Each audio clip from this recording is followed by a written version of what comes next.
Oh, there must be, but yeah, that's annoying, like having to do it every time. Yeah, I know there's a way to do it. Sometimes. Robert, have a good night. Thank you. Gotta get a nap before a long day. Great job, guys. Can't wait to be back in the sim with all the updates. Yep. I think that's Robert. You're gonna like it. Yep.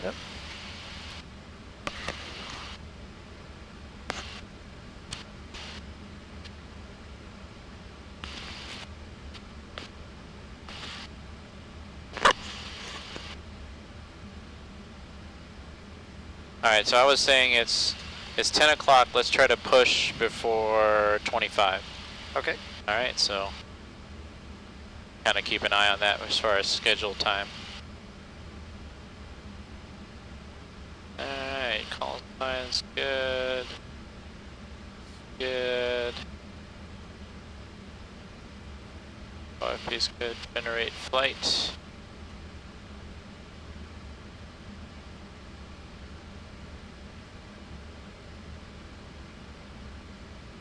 You made it more daytime? Yeah. Okay, good. They'll get some nice clouds.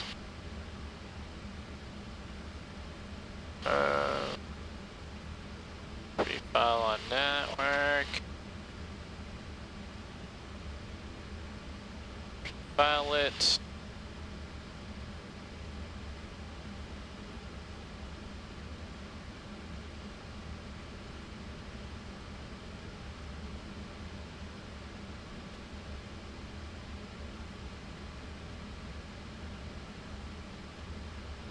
It says for right at ILS approach, or?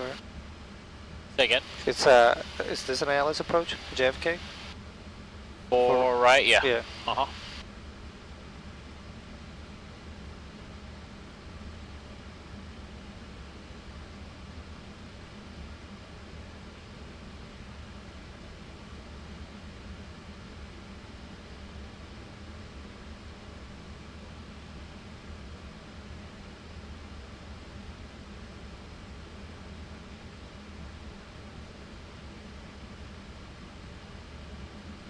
I can start doing the FMC, right?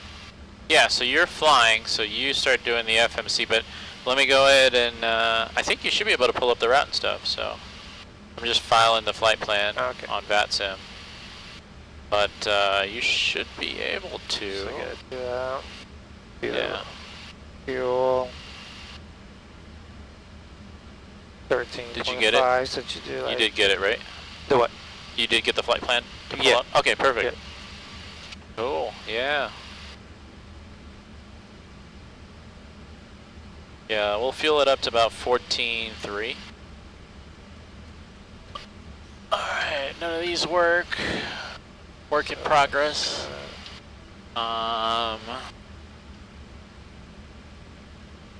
Want to spin these IRSs a little bit.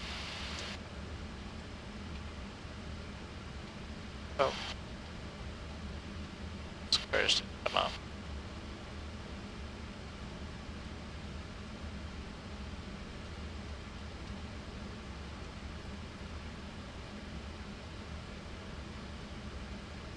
So you said we should have like 14.3? Say again? We should have 14.3 fuel? Yeah, Bro? that's fine. Yeah, 14.3. Like, Okay. go to like 200 to 300 more. It shouldn't be more than that. Oh, okay.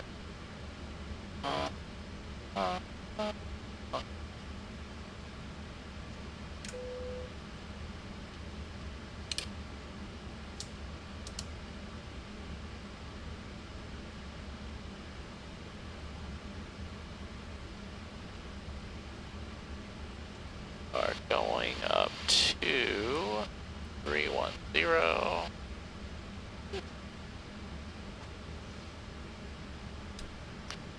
Curfew Y132.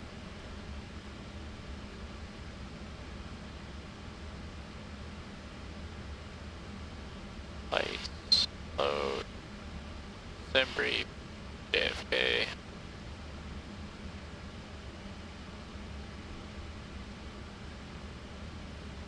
We're on the Dr. 5 departure out of here.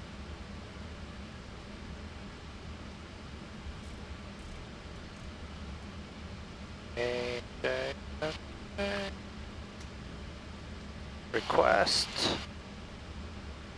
Flight plan request. Yep, just wait for a bit. There it is. Well, Give it a minute for it to come up and then hit activate, yeah. Execute light. There you go. And then do the same thing for the perf. we gotta set the... Yeah, just hit perfect request. But I have to set it in Prosim, I think. Nope. No? Tried it. It's pulling it off a sim brief. Oh, you think? Don't double press it, just press it once. Okay. Press it once and just wait. Alright. Hit load. There it is. Execute. Yeah. Should be right. Cool. Yeah. 14.2 is at the 0 fuel weight. 33.5, yeah. That's good. Nice. That's gonna make things much easier.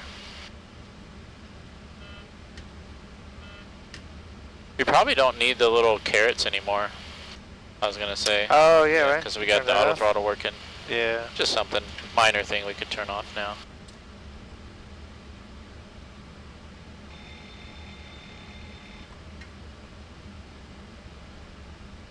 Are you gonna try to get this panel working or no? The cargo panel? Probably not. No. Cargo panel and up. Yeah. No cargo. No fires.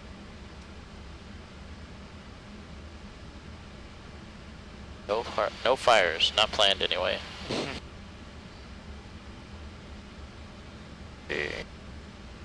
Alright, so I'll flip this around. Write my new stuff in. Going to Delta 1004. Flight time is 43 minutes. 14.1 is the fuel. Then is 13.6. Landing in JFK with 9.1. With min fuel for landing is 7.6. Alternate for this one is IAD Dulles.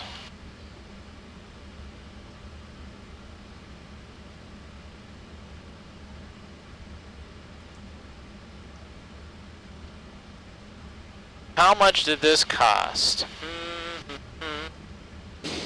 A lot of money. No. I mean, it started out with the shell of the 7.3, right? Yep. You already had some parts already. I don't know. Yeah. How long have you been working on this? 2 years? 2 years. 2 years. Yeah. And that's from like complete shell with nothing in it, right? Yeah, it's pretty empty. Everything was just ripped out, where it was just cannon plugs hanging out of the screens. Yeah. Yeah. And a lot of dust. So, but then, yeah, it's not something that you can buy off the shelf. This is something that you accumulate the parts and then you integrate. And you have to scour the internet for some of these parts, right? Yeah. They don't just automatically show up on Amazon. No. And sometimes you find them cheap on eBay. Sometimes they cost a lot of money from like aviation distributors. Yeah, we learned that if it's certified for aviation, it's about 10 times the price. Yeah, exactly. Yep. Especially with the 737 still very popular, even DNG. Yeah. I mean, all those parts are still. There is a lot of 737s in the air, but also because of that, the parts are still valuable. You know. Like a story, Parking Brake was on the chat. He has the same landing gear. He bought it, the real one too. We bought him for like $300 bucks, something like that. And one of the companies was looking for one, and they offered them $4,000 for it, so they could put it back on an airplane. Wow. Yeah. So I don't know if he sold it back. I don't know if he sold it, but they did offer. Yeah. Wow. Okay. So I might have to sell some parts if. Yeah. So I'm curious with the landing gear, because you've put this in there. Yeah. What's behind it? So there is a cable that goes down, but Okay. that's not connected, so that's why it feels a little lighter Okay. than the real one. Yeah. But other than that, it has the solenoid that holds it in place. Okay. And that's what you feel like locking it. But yeah, normally there's a cable that's connected to it. And what does the cable go to? I don't know. Somewhere in the landing gear. Yeah. Okay. Interesting. don't have one, so didn't have to worry about it. Yeah. All right, I think I got 3D all my printed stuff parts. done. Yeah, you can 3D print parts. There's a. I think it's asking, DLR. are there any 3D printed parts in this cockpit? In this cockpit, no. No. No. Nope, nothing's 3D printed. Everything's either real or close reproduction by simulator third party. For example, like the smoke control panel is not real. It looks real, but it's made by, what is it, SimWorld? SimWorld. Yeah. SimWorld. And the real one's 100,000. What is the one for this? Like, the what? how much is the SimWorld one compared to the a real couple one? $1,000. Yeah. So a couple $1,000 just for this piece alone. Yeah. Real one's $100,000. So that gives you an idea. Like, it's basically like a couple $1,000 here, a couple $100 here. Yeah. I don't think Fabian's keeping a running total of this stuff, no, but it's up. he just loves it and he just wants to share it. So Yeah. can I find this on Wish.com? If you do, man, let us know. We'll buy a couple of them. we'll have a spare sim ready to go. Yeah. We'll have 2 teams in one garage. Yeah, right.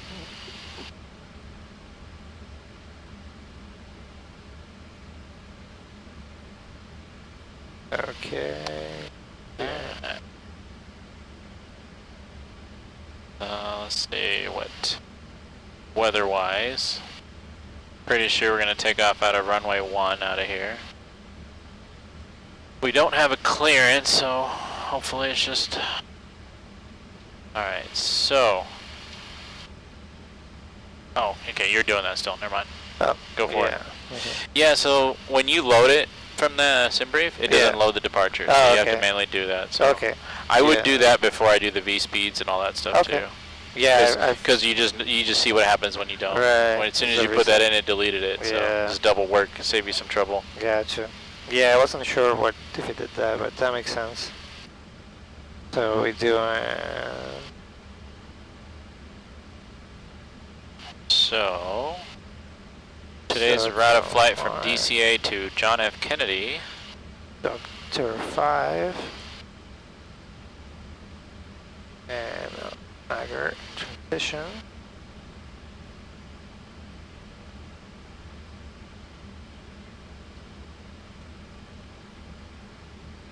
So do you normally, before you put the arrival, do you do something with the route first here, or no, you do that after?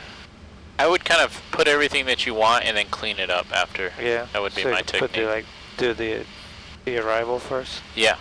Put the departure runway and the arrival and the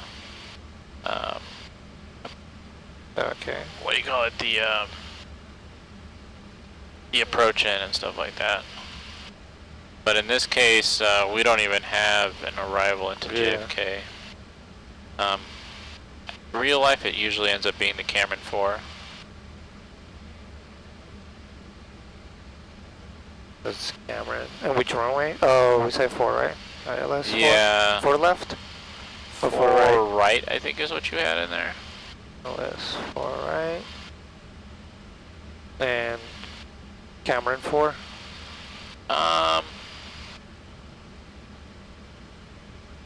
Yeah, we can put that in.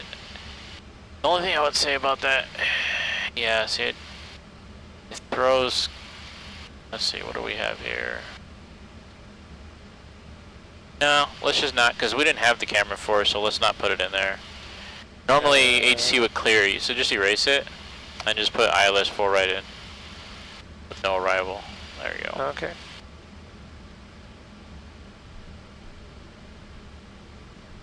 Yeah, it's kind of goofy because in real life you would have ATC, and even then you wouldn't put it in until you got the clearance.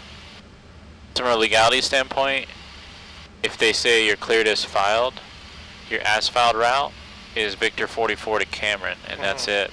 Then to the airport. Yeah. So no arrivals in there. Yeah. All right. Now when ATC tells you it, then that's kind of like amended in clearance. But you don't know until. Correct. So legally, we wouldn't want to put anything in the arrival if we don't have an arrival. Okay. Yep. Sounds good. Yep.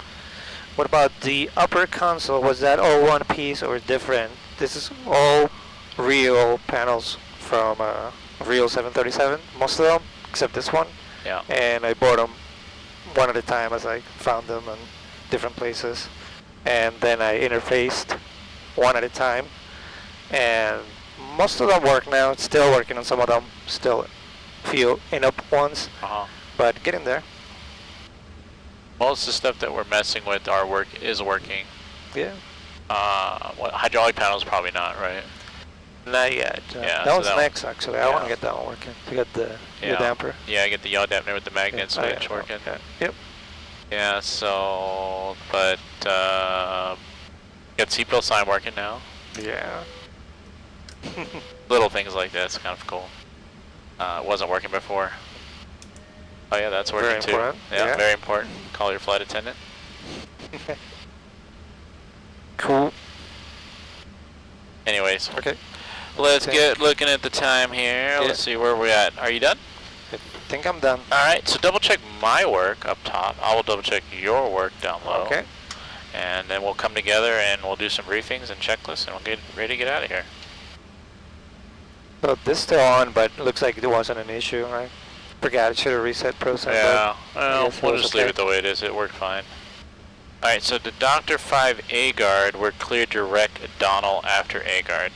So there's a discon here, so I'm going to go ahead and just connect that Donald on top of the, right? That clears up the discon that goes with the filed route. Okay. Yeah. That's what I mean by cleaning it up, like after you put everything in, just kind of see if it jives with the clearance and or the filed altitudes, or filed route. I usually start here, I look at the mileage, 227, 216 is close enough. Look at the speeds, we're not going very high, going fast. Then I look at the route, I got runway 1, Dr. 5, A-guard, Donald, T135, Pansy, Cameron. 4 rights in there, okay? And then I check the perf page, everything's filled out, transitions there. One thing to keep note, when you go into different countries, you can change it right here. Oh, okay. I'm not sure if it's going to auto uplink.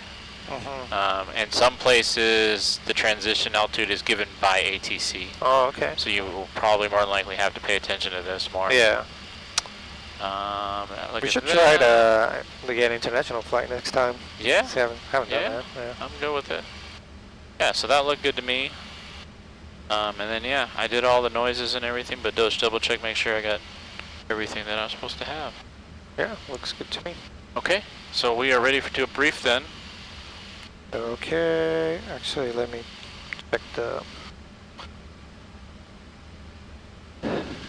check this first.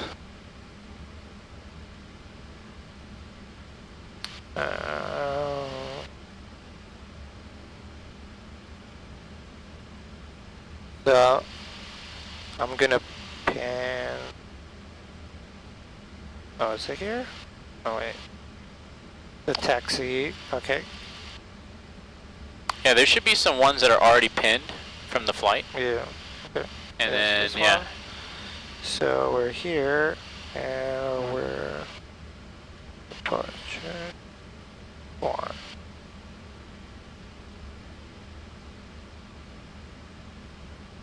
1. So another way you can see that is just the route page, and just go to page 1. Okay. Yeah, because if you go here and you type something, it's going to override. Oh, okay. So just a better technique in that. that. Oh yeah, definitely. Yeah.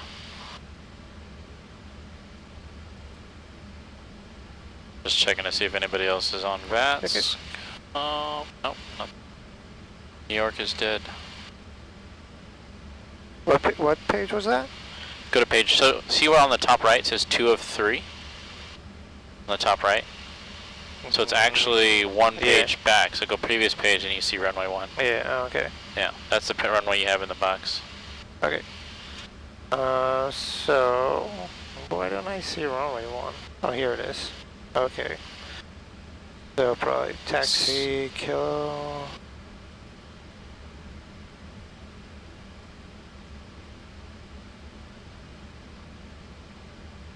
Kilo. Oh no.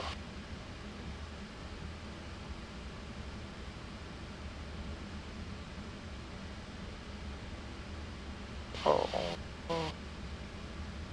trying to figure out how we'd taxi out of Yeah, here. I guess use.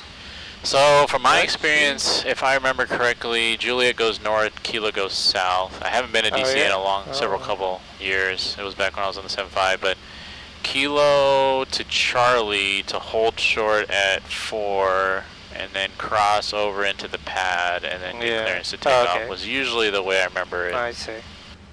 So we couldn't take Juliet here either, even. Yeah, because I think they use Juliet in case they need to send somebody back to the gate. Okay. So they try to keep that open for north taxi. That makes sense. Like if somebody were to taxi out to runway 1 and then they have a problem and they have to go back to the gate, they leave Juliet kind of open to taxi back. Yeah. Okay. Let's see if we could share the iPad.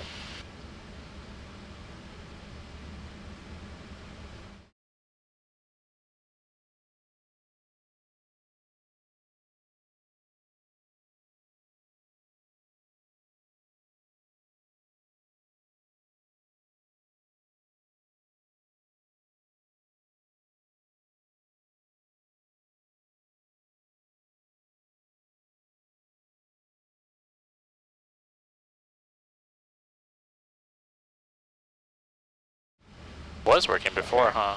Yeah. Cockpit. Okay. Alright. So then this is the Dr. 5 departure.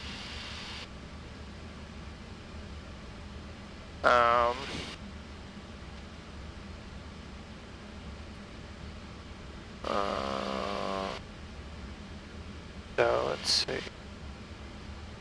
So I verified this here, right? From the departure? We start from the runway and look at the first fix and see if it matches the first fix in the legs page, which I see as revs. Okay. Yeah, 220 above 1500. Then bevel, then Copto, then Alex. Copto, Alex. Then go to next page. Let's see, we got Doge, Rice, Dr. Agard. Oh. Too many things popping out. Yeah. Rice. Dr. Agar. No. So that's where it ends. That's where it ends. So we yep. check, yeah. Okay.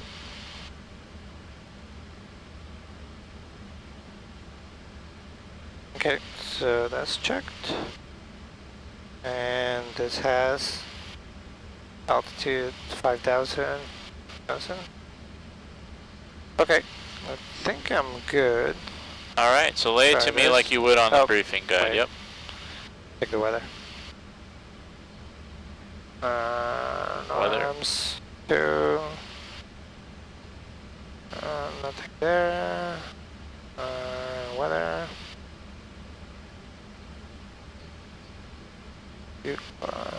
So winds are 40. Okay.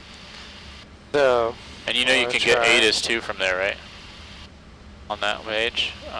You go to ATIS, and if VATSIM is there, it'll be red on VATSIM. That's the real world ATIS, but you can see it's late at night, so they've closed the runways down, so that's probably not a good ATIS. But the good thing about ATISs versus METARs, it'll tell you runways to expect for departures. So. But if VATSIM is up, definitely go to that tab. So do you do your briefing off the ATIS or? Yeah, I go off the ATIS. Okay. Okay. So start with the briefing? Yes, sir. Okay. With the weather, we have a 050 at 8 knots, and visibility is 10 miles, and we have a few clouds at 1,400, scatter at 2,600, overcast at 040. So not concerned there. No. Okay, no NOTAMs. Forgot the NOTAMs first. Nothing that concern us. And for the taxi,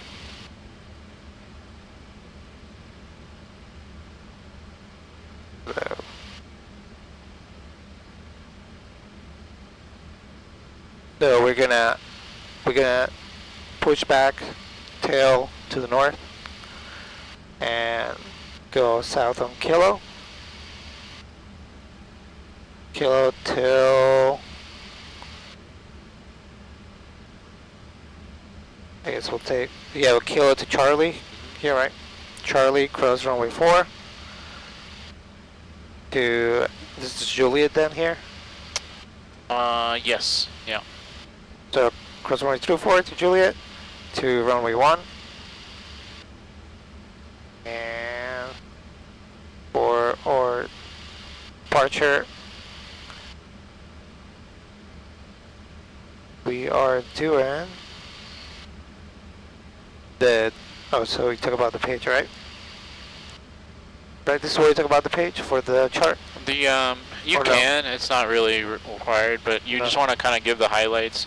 Okay. You don't have to go over every fix, just say that you verified them. Okay. The fixes are verified in the FMS with the chart. Okay. We're on the Dr. 5 departure. Yep, Dr. 5 departure. Yep. And the altitudes, the top altitude's 5,000. That's what we got, 5,000 for. Yep. So that covers the departure right there.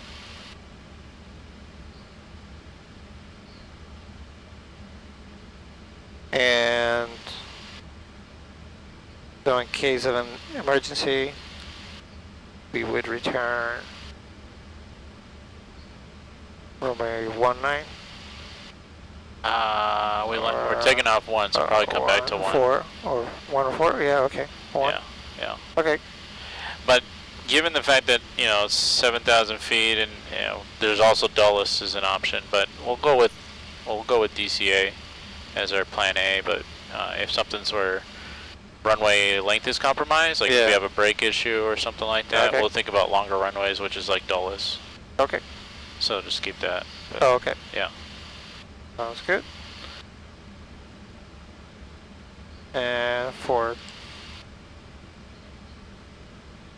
terrain and obstacles, that would be in this chart, right? Yeah. I don't see anything. Well, the big one, not really terrain so much, but the airspace, right? Prohibited, the White House and all that. So it's very imperative. I mean, we're pretty much VMC. We can see the river, but basically turn with the river to the left. But don't delay that left-hand turn. I see. That's the big thing. That makes sense. Or else little things with missiles start coming out of the ground and pointing at us. Yeah. Just kidding. Sounds good. Any questions? Yeah. So see if we can just go through that like more fluidly. How about that? Okay. Sure. Okay. So I'll go back to my weather. Okay. So no NOTAMs that concern us. For the weather, we have 050 at 8 knots with 10-mile visibility, few clouds. 1,400, scatter 2,600, overcast 4,000. Not a concern there. For the taxi. Altimeter 3033, by the way. Oh, okay. So that's something we definitely want to mention because it is off from what we landed with. So. Yeah. Yep. Oh, okay. And then, go to the next. For our taxi, we're gonna push back, tail to the right. Taxi on Kilo to Charlie, cross runway 4 to Juliet to runway 1. Runway 1 is 7,000 feet long. We talk about this. No, we don't talk about that here. That's for landing. The brakes. Okay. And our departure, we're doing the Dr. 5 departure. We are top altitude's 5,000, and we're just conservative restricted area up north. Make sure we turn right before we hit the restricted area. We want to turn left. Oh, wait, sorry, turn left. Right would be bad in our case. Hey, parking brake. Have a good night, my friend. John, have a good night as well. See you guys. Thanks for joining us. Cool. A little better?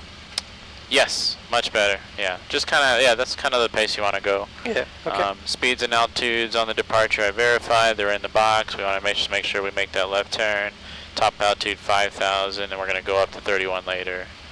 We don't have a clearance, but if we did have a clearance, we'd read the clearance too. Yeah. Okay. And we're going to just put 2,000 for default IFR. All right, sounds good. Pre-flight checklist, sir. Okay. We're missing one over here. Oh.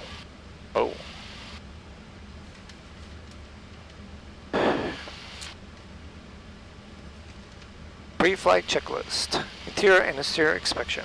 Complete. Circuit breakers. Check. Nav and display switches. Normal and auto. Passenger signs. On. Window heat. On. Engine bleed air switches. On. Pressurization panel. Set.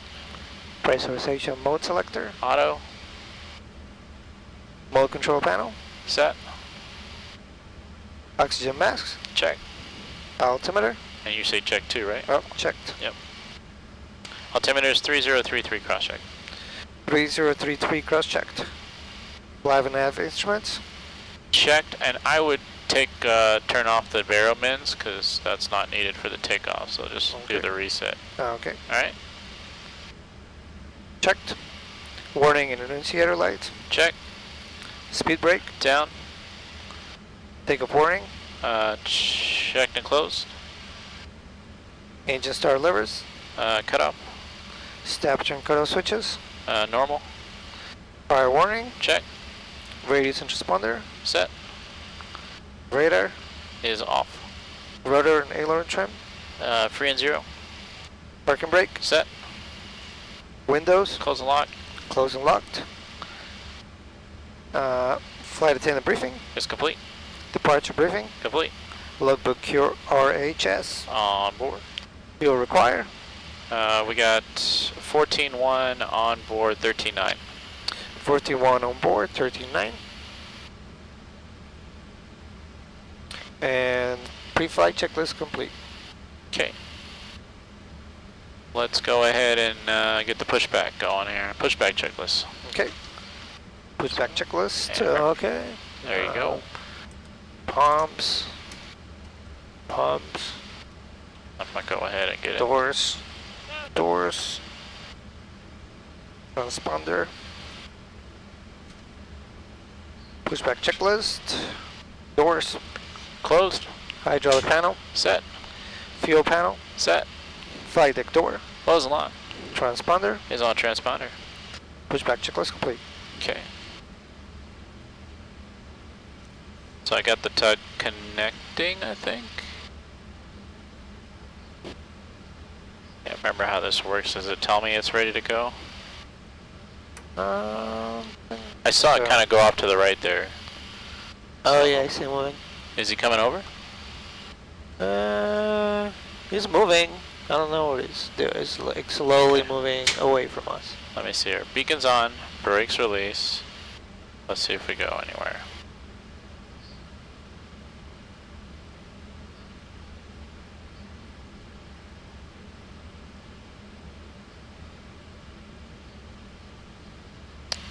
We are flying to JFK. Yep. Thanks, Armin Addict, DCA to JFK. That is the route of flight. I'm just waiting on this tug to come. It's like wiggling the tires, like slowly moving. Oh, really? I think it's coming. No ATC on? ATC. Yeah, there's just nobody on. I mean, we're on VATSIM, but nobody's on. Originally, we did have Boston, and we left Boston, but nobody on anymore.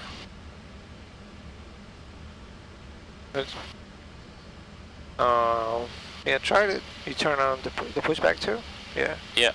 It's just, I don't want to hit stop. Maybe it's... Yeah. Time for a power back. Yeah, we'll see.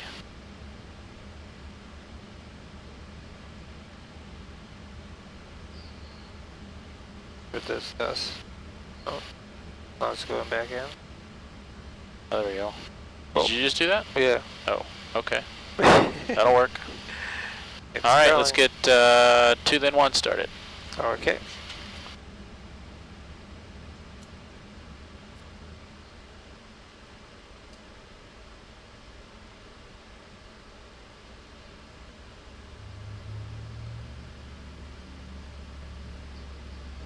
Can you turn us on that or no? Yeah. Which way? This way, right? Yeah. I think that's up it. Thank you.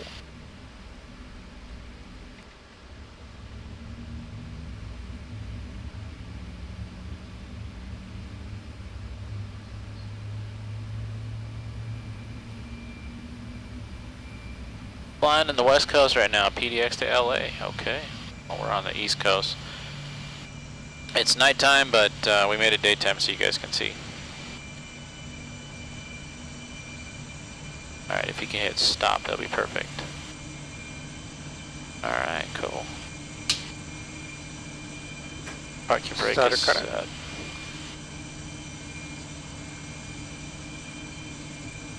Up. Close on the ISO. There you go. Now go to the next one.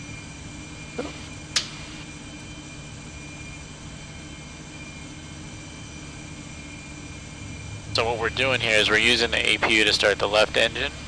We're using the right engine to give air to the right pack for the passengers while we start the left engine. Sounds good.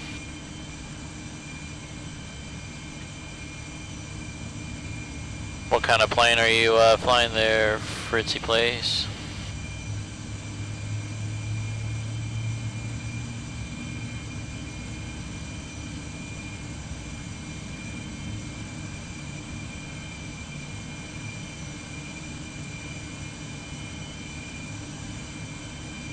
JetBlue.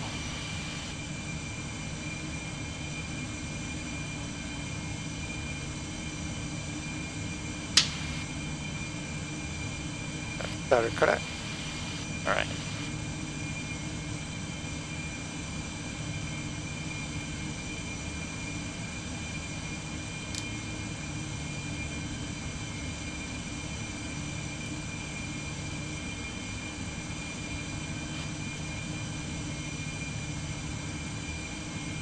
Oh. Not that yet, right? Not yet. What should we do before the flaps? As you were coming down here. This? No. Alright. Yeah. Like, basically think of it this way. How do you know that you did everything correctly and there's not a light way up here that's on, right? Alright. You hit this, if anything stays on, then you mess something up there. Alright. Or there's a problem. Yeah. Cool. So. I fixed this, by the way. Nice. Yeah, it works better than the real plane.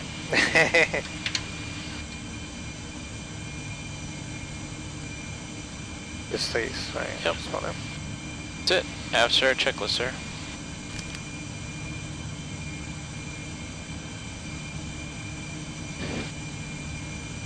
After start checklist.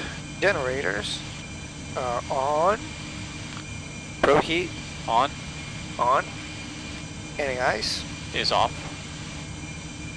air conditioner panel set. Recall checked. Order brakes, RTO. After checklist complete. Okay, salute received, flaps 5. Flap lever 5. Try to be on this page for me. There we go. We didn't get our speeds. Yeah. I'm gonna drop those in there. Alright, salute received, flaps 5, and we'll just announce our taxi. Clear on the left. Clear on the right. Alright, I'm just gonna taxi Kilo like we briefed. And here comes the rudder.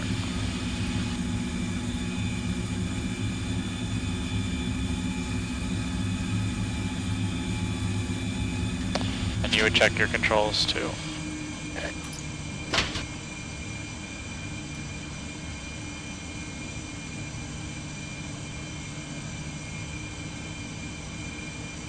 Taxi checklist.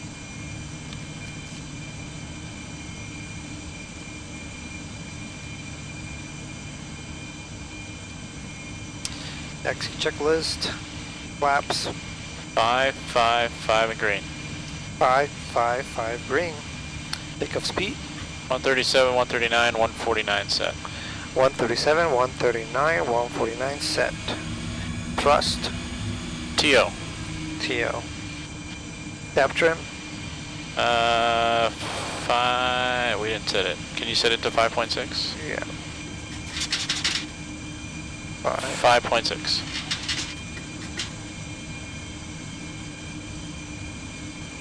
5.6. Flight controls. Check. Checked. Taxi check was complete. Perfect. I have to grab the keyboard so you can change the view too. Get here.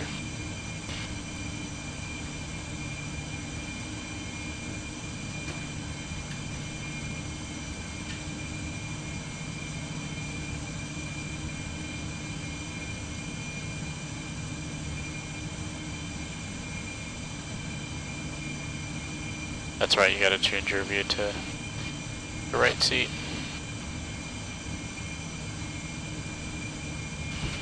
Alright. Here's Charlie. We're crossing runway 422 at Charlie. Lights all coming on. Clear on the left, clear to cross. Get your strobes and wings on temporarily to cross the runway. Alright, and you could go ahead and sit them down and prepare the, give me your nav briefing. Okay. Nav briefing. Get these lights off again. So make sure to put to steady. Road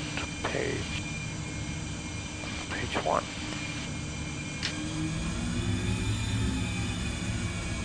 Okay, no other changes. Going to runway 1, and departure is the Doctor 5 departure. And page. So Doctor 5 departure. We use LNAV. And the first fix is would be this one, tunnel? Go to legs page. Go to legs page. Legs page. First fix should be revenge. Legs page. Legs. There you go.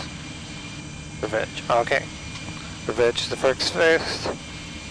And the restriction, altimeter restrictions, 5,000. And speed restrictions, right? Speed restrictions 220. It's in the box though. That's what we're looking at. This one? Yep. Oh, right. Yep. Okay. 220. And we don't have any hold downs. Yeah, altitude at 5,000. We already said that, right? When you said the departure. Oh, okay. There would be if there was any other altitude restrictions before that. Oh, okay. Oh, okay. So speed restriction. Yeah, so altitude and speed restriction. So we're going up to 5, but if it was something like I said, like below 2,000, then you would want to mention that. Oh, okay. Yeah, we just got above 1,500, which is not a problem on this airplane. All right, let's go and get the before takeoff checklist knocked out, and let's knock out the flow as well. So we do that first, right? Just start here. One more item.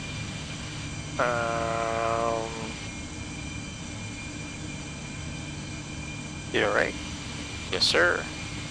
Okay, before takeoff checklist, runway position. Runway 1 full length inside, and runway 1 full length inside and out. Runway 1 left, 1 full length inside and outside. Flaps. 5 green. 5 green. Navigation briefing. It's complete. Takeoff warning. Check. Auto throttle armed. Engine start switches continuous. Transponder TRA. Flight attendant briefing. Complete. Flight attendant is notified and Flight acknowledged. attendant is notified and acknowledged. Right. Okay. And before takeoff checklist complete. Okay, sir, I'm going to go ahead and just line us up. And if you can just give a call on CTAF that we're lining up on runway 01. Okay. DCA traffic Delta 1004 is lining up on runway 1. DCA traffic. Alright, so finals clear, 13.6, that is our min fuel, so we're cutting it pretty close on that one. That's why I go a little bit more than fuel. Yeah. We did spend a lot of time with the AP running. Alright, as soon as I get us lined up on here, you can go and change the view. Alright.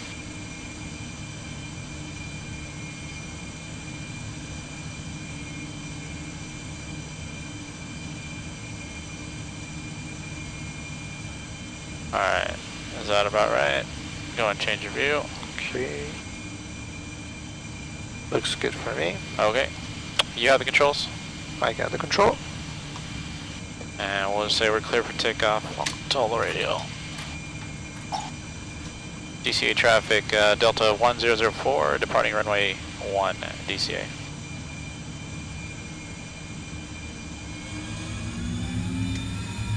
Oh.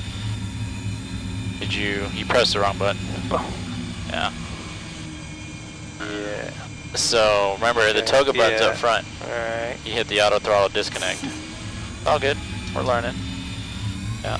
So 40%, let it stabilize, make sure that the spool's correctly coming up, then hit the toga button. Alright, so once you set it, then I take over the throttles. 80 knots, throttle hold, thrust normal.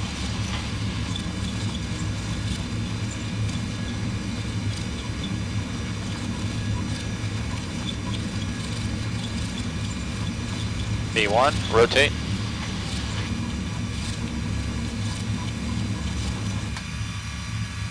Positive rate. You're up. Yeah, it is a lot lighter now that you mention it.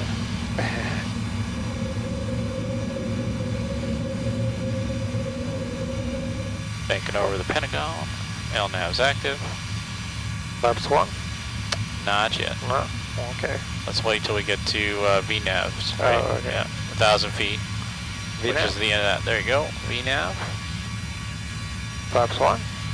Alright. Make sure you're accelerating too. So white back, so you're decelerating, so kind of lower the nose a little bit. That way the airplane will start accelerating.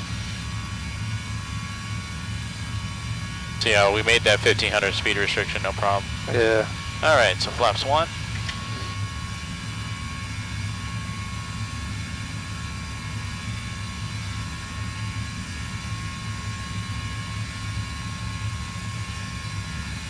Flaps up.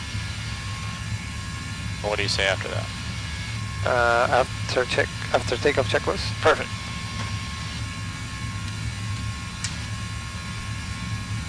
Alright, since there's no ATC, I'm just going to go ahead and give us a climb up, okay? Okay. We'll just go to cruise. 310? 310 looks good. Okay.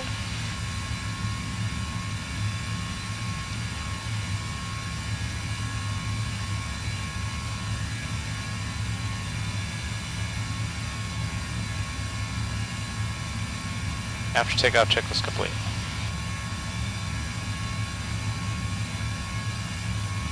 And Reagan traffic, Delta 1004 is departing to the north, last call, Reagan traffic.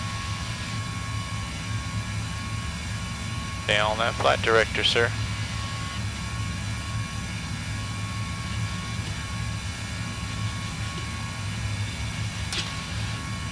From the stringorama, it looks like the cockpit is not lined up with aircraft direction travel points 5 to 10 degrees to the left. Yeah, so the thing about that is when the guy in the right seat's flying, my viewpoint in the left seat's going to be skewed, and it's because Microsoft Flight Sim is set up for a desktop monitor and not a wraparound. So it's really meant from one viewing angle, and so because he's flying, his viewing angle is correct. But the camera is on my side, so it's going to look a little skewed.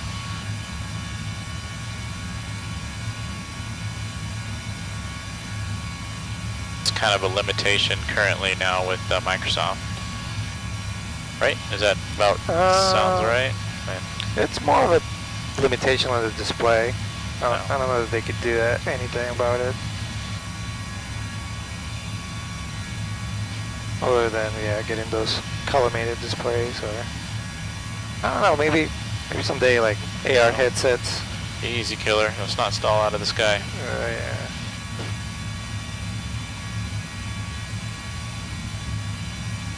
Okay. There's 10,000. There we go. Autopilot out. I see command.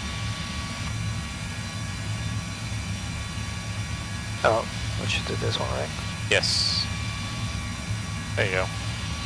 Command V. Command B. Nice. How's that? Okay. I can't believe I pushed the wrong button. Like, you know, I've done that a million times. And of course, well, the the worst is if you push it on a go around. And then you're wondering why the power's not coming up, and then you're pitching up instinctively, and you're about to stall. Yeah. That's a really bad position to be in. But it's fine. Yeah. Yeah, toe goes down here, auto throttle's here. But people are just so instinctually used to pressing this to disconnect. Yeah. You know, it's hard for them.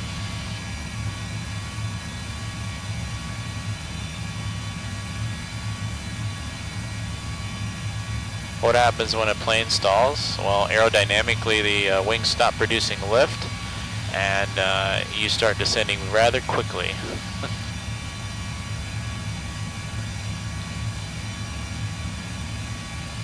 Yeah, your views there.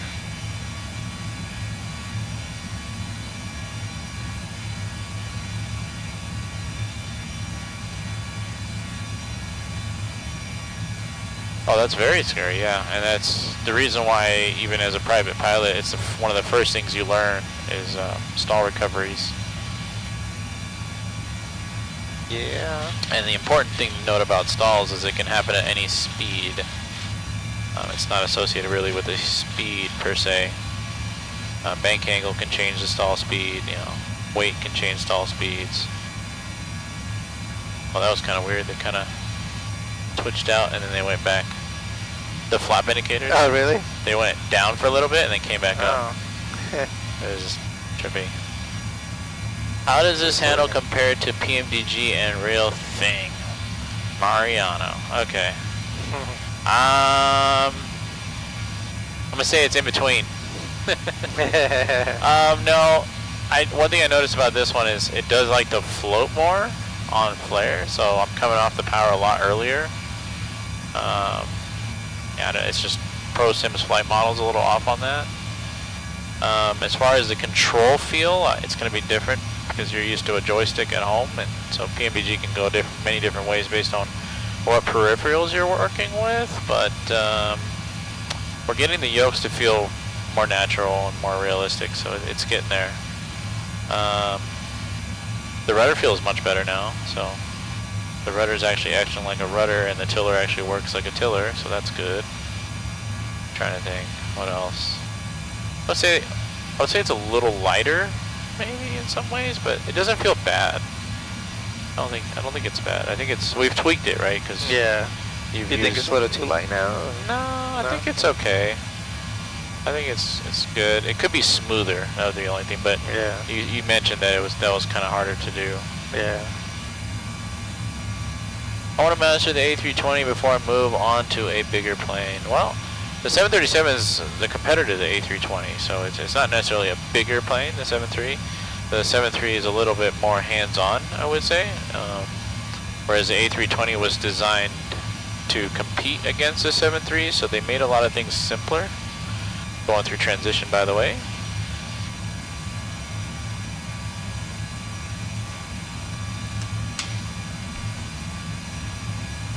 Oh, climb checklist. Yeah, we never did that, but yeah. Climb checklist. Altimeters. Standard. Cross checked. Standard cross check. Climb check is complete.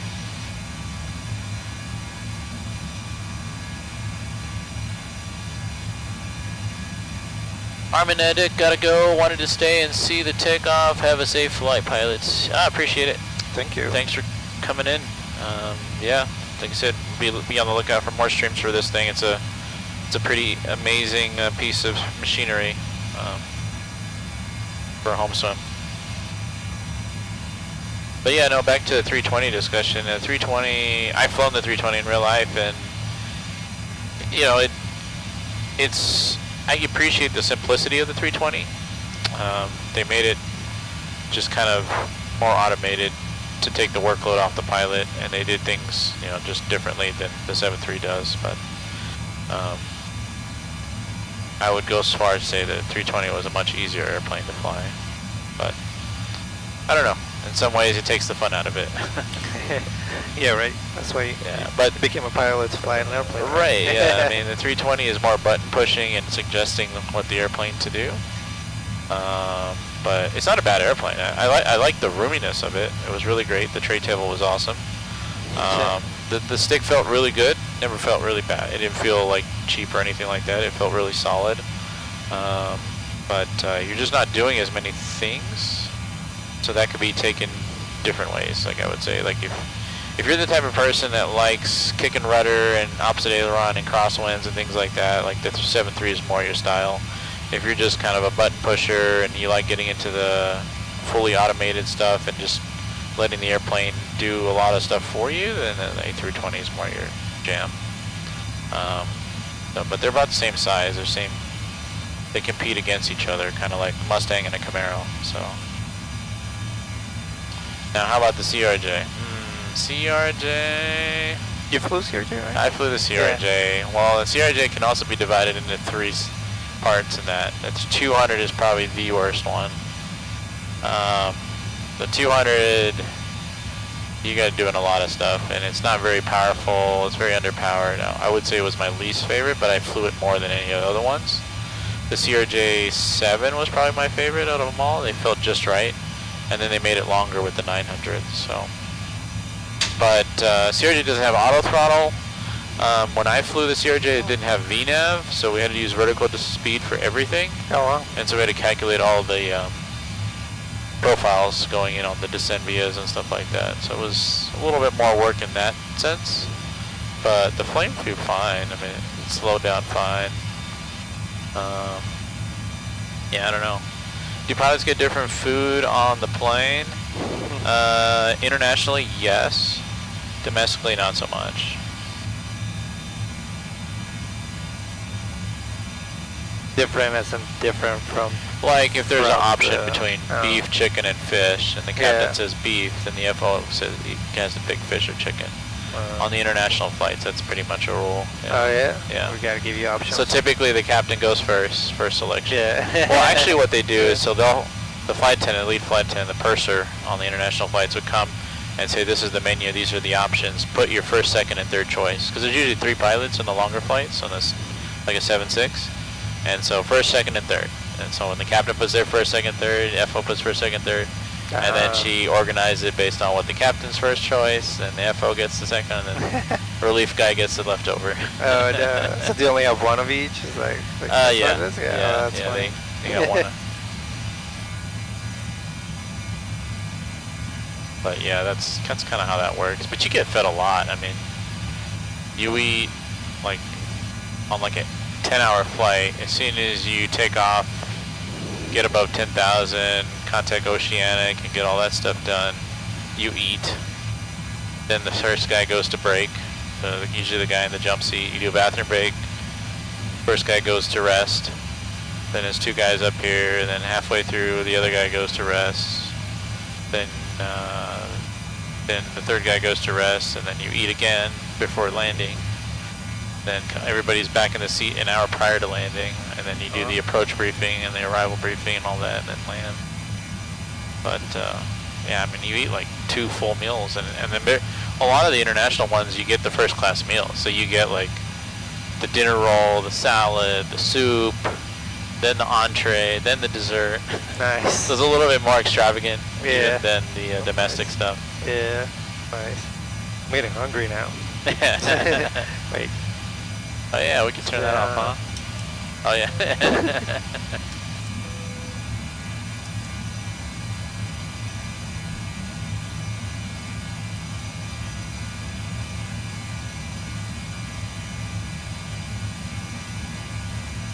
Do you keep it on 160 mostly when you're cruising?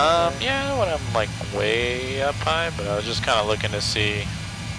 So this one, it looks like we're top of climb and top of D. What does it have it planned for? Yeah, Cameron 250. So yeah, I would start getting things ready now because this is a very short flight. DCA, so we're going to JFK. We're not on an arrival. We're gonna land 4 right, I think it was. Yeah. Yeah. 4 right. So, is there a way to see that as well, like you mentioned, besides going to arrivals or no? Or route or no? What was the question? Is there a way to see the arrival runway as well, or no? On a page here? Yeah, it's right there. You put it in there. Yeah. Cool. But I'm gonna set my course. I'm gonna set my frequency. But Mar, to answer your question, the thing that's gonna get you is actually the physicality of the thing. Like, you're not using a mouse button to click things, you're actually moving switches. It's gonna take a little bit to get used to that, even though you've flown the home sim a lot. So you need to get your butt over here and do some practice flights. It won't take you long, but just getting used to the physicality and where things are and like the muscle memory, it's gonna take you sitting here and actually knowing where some of these switches are. Yeah, you have to pull the switch out. Yeah, yeah. Felicia learned that on the hard way. 1095. Let's see, 4 right. ILS is 212. All right.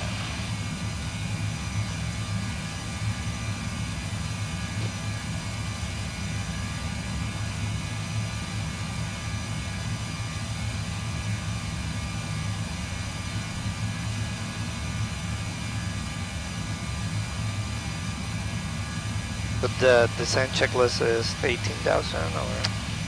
Yeah, so descent checklist is done at 18,000, but if the transition level is lower than that, then you would just stay with standard when you do the descent checklist, do everything else but the altimeter part. I mean, you see altimeters and you would just do standard cross check, but then when you're going through the transition level, make sure somebody calls it out and just change the altimeter. You don't have to do everything else. Nice.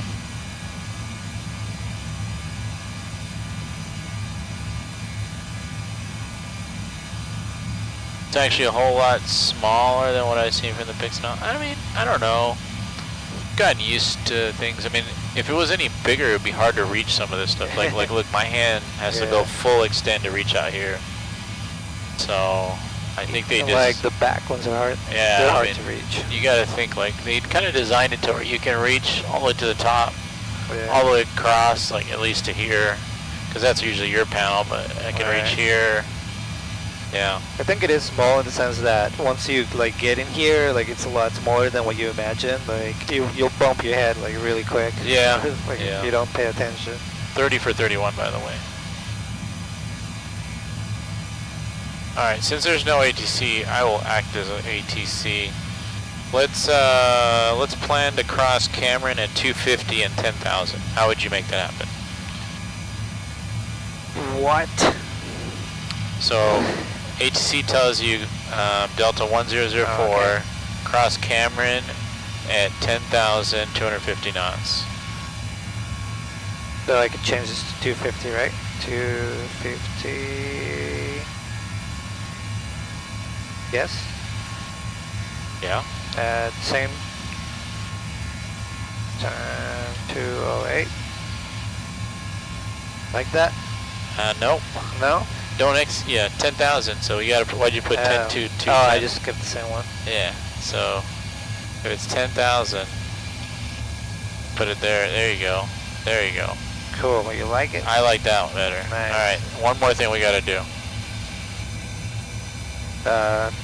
Clear this or not? Nope. Doesn't have to do with the box. Wait, did we execute it? We didn't execute it? No, I didn't execute it. Nope. Well, you're in the right area, but it's not the button. level change? You gotta set a lower altitude. To the 10,000? Correct. Okay. So, and to go back to the beginning of this, when they give you that clearance, start from the top down. Okay. So if they say cross camera at 10,250 knots, go ahead and set that to 10 first. I see. Then do the box. Oh, okay. Yep. Drag require. Yeah, because that way it's going to start going down as soon as you change the box, if it's that close. Like, I see. Because that's our new clearance now, is 10,250 knots. Yeah. So. Okay. Sounds good. Might need some speed brakes, sir. We're getting a little fast.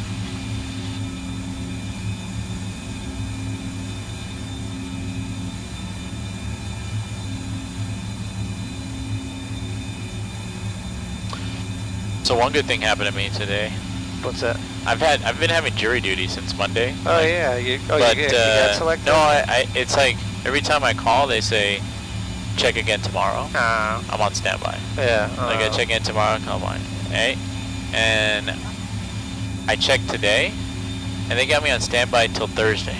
Oh. And I started trip Thursday. Yeah. So I called scheduling, because they dropped my trip.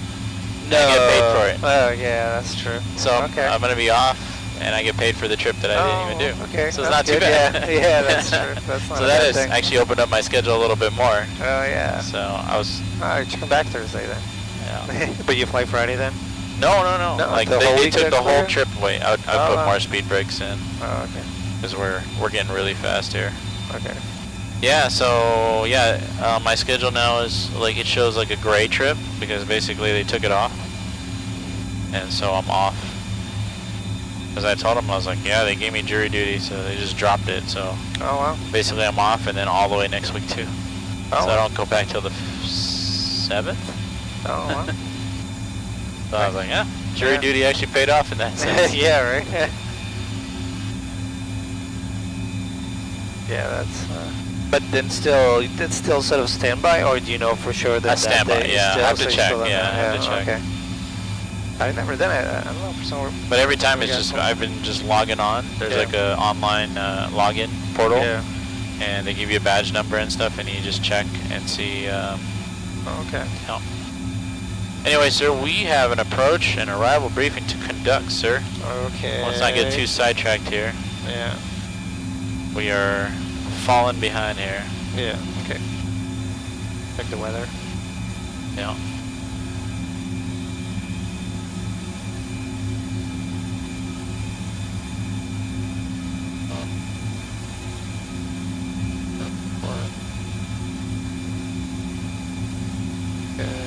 See if there's anybody in that scope land. We're the only ones flying to New York. Please, girl.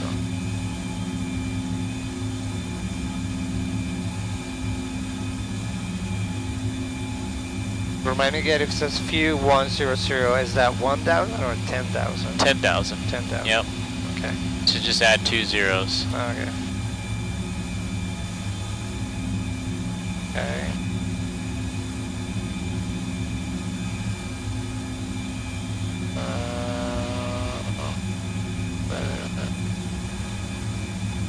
What is the weather ATIS over there? 3036? Because they're coming up to transition. That's why. Yeah.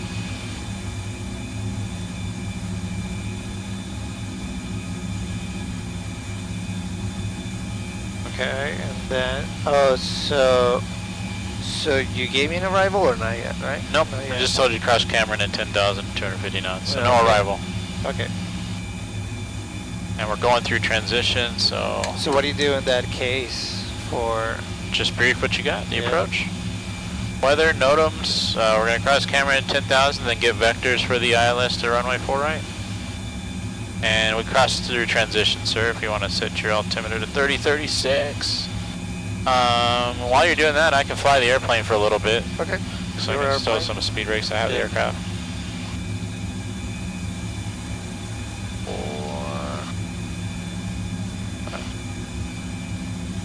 So this is why we're kind of got chatting off and we kind of got behind here. Yeah.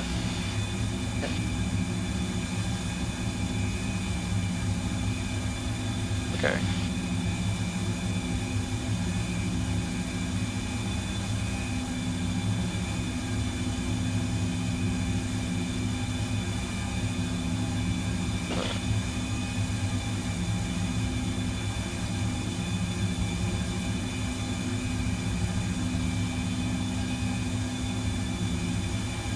So if there's no approach, then what do you check, like terrain and things like that? Or you just pick like... No arrival? Yeah. You can look at, I mean, you could see, you can look at the actual chart itself here for terrain, but I mean, it's New York, there's no terrain, it's just the Manhattan city. Yeah, okay. But you can look at the MSAs and stuff. It's also on the approach chart too for 4 right and MSA. Oh, okay.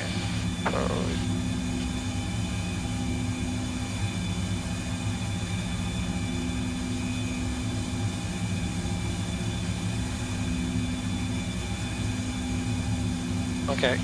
And which said the frequencies 109? Yeah. You did 109.5? Yeah, no. I did my side. I haven't gotten your side.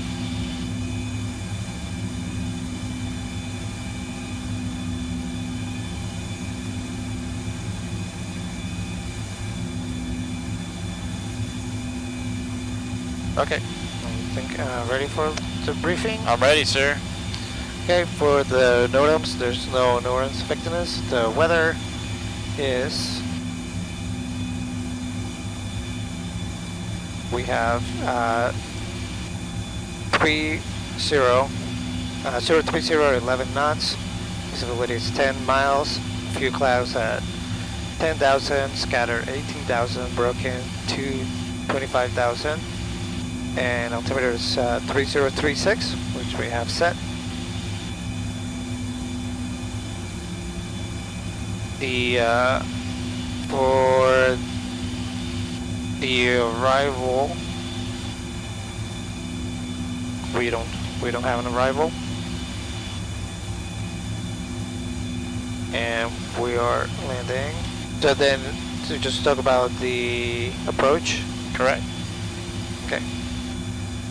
Oh, that's funny. The lights came bright because the light came from the cloud. Yeah. It's like, what the?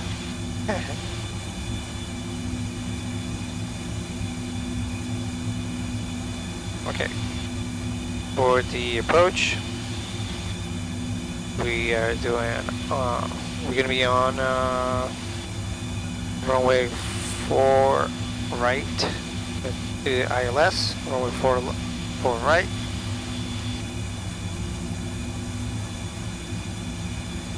We have the localizer 1095. The final cruise is 044.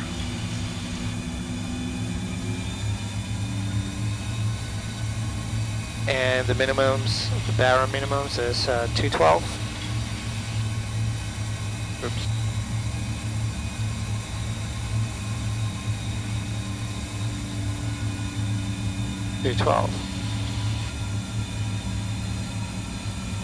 No obstacles. 11 for 10, by the way. What's up? 11 for 10. We're about to come to hit 10 times. Oh, okay. Let me put the lights brighter. Okay, and then is that okay? So I talk about the taxi landing. Or Yeah. did I miss something else? Or no? Well, you talked about the approach.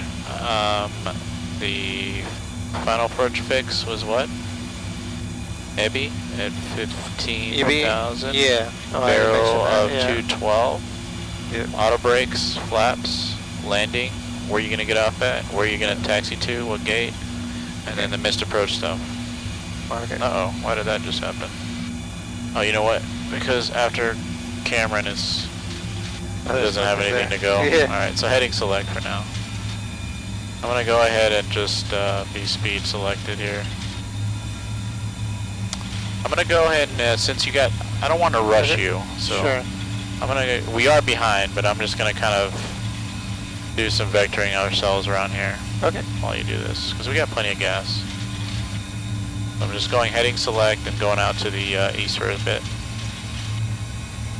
Okay, so I'm gonna land. So we got runway 4 right, just 8,400 feet. Pretty long runway, so I have speed brakes on 2. And we're gonna exit on Foxtrot. Taxi Foxtrot. Straight to the gates. Is there a specific gate we should be looking at? See the really long one that sticks out? Yeah. Somewhere in there. Okay. So This we can terminal. Foxtrot. terminal 2. Okay. And then take alpha, left on alpha, to terminal 2. And the missed approach, that's... Where would the missed approach be? Here on the arrival? It's on the chart, approach chart. Approach chart. I should have pinned this. Yeah, it's a missed approach, so it's on the approach chart, yeah. It's one way to think about it. Okay. So this is right, this chart? Yeah. So missed approach is kind of at the top. Look a little higher. Right in that briefing strip.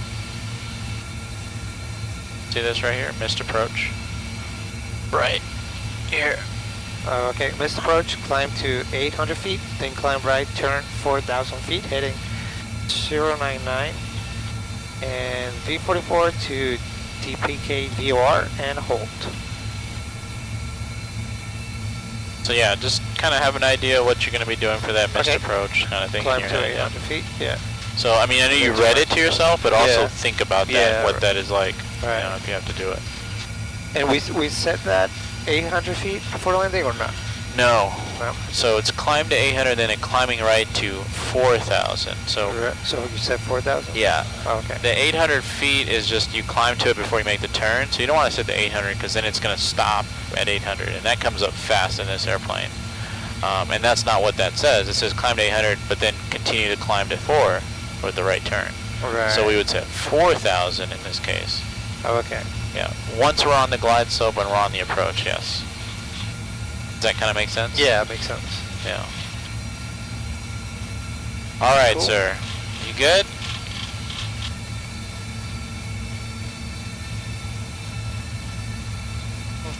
Okay.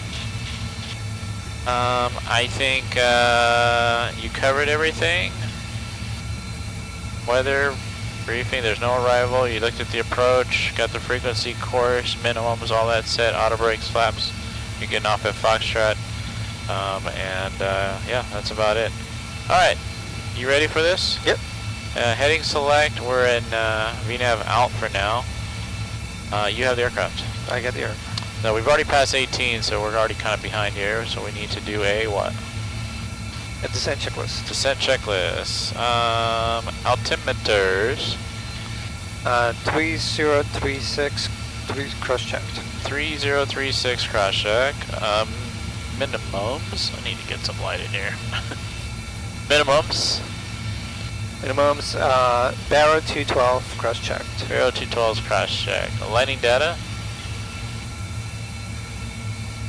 We never, you never punched it. There you go. So what's the response?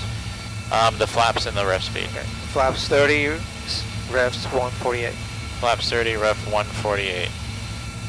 Approach briefing is complete. Auto brakes are on 2. Seatbelt sign is not on. It's on now. Pressurization panel is set, and a recall is checked. Descent checklist complete. We're already at 10,000, so what else can we do?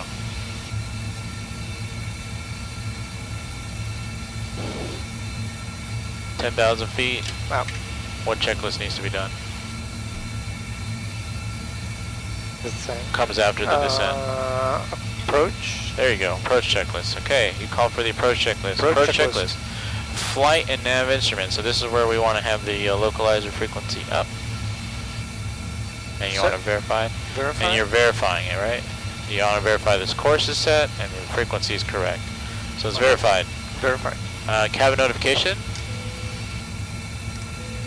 is complete. Complete. Altimeters. 3036 cross-checked. 3036 cross-check. Approach check is complete. All right. Delta 1004, you're cleared direct ZTOL, cross ZTOL above 2000, cleared for ILS for right approach. Okay. So how will we do that? So what was the... So Delta 1004, you are cleared direct ZTOL. Yeah. Cross ZTOL above 2000 and 2000. Cleared for ILS for right approach. Okay. So we got 2000. Yep. So how do we go to ZTOL? What are you typing in there? Whoa, whoa, whoa, Well, whoa. am I changing this? Oh no, because no, you're not changing any of that. So I just put it here. Yep, so you're cleared direct ZTOL. Okay. And then you asked me if it looks good, right? Looks good. Yep, I like it. Execute. And then what do we need to do to make the airplane go that way? What are we currently on right now? We are on heading select. Yeah, so what do we need to do to make? LNAV. There we go.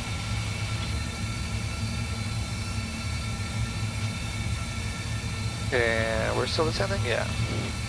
Yeah, so we're in VNAV Alt. As you make this turn here, we'll probably get the descent. How bright is that HUD? It looks bright. Well, I don't know how to turn it down. The little spinning thing? On the bottom? Yeah, you can make that dimmer too. Oh, okay. Oh, that's better. That's better. For nighttime anyway. Yeah. Daytime, not so much.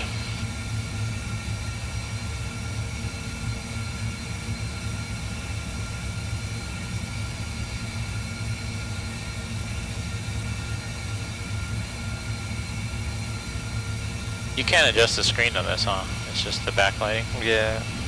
Interesting. Just like the opposite, right? Like the real one, you adjust the screen. Yeah, so the real one, it would go off of the main panel display brightness. Yeah. It would brighten these keys, and then that little knob would change the brightness of the screen.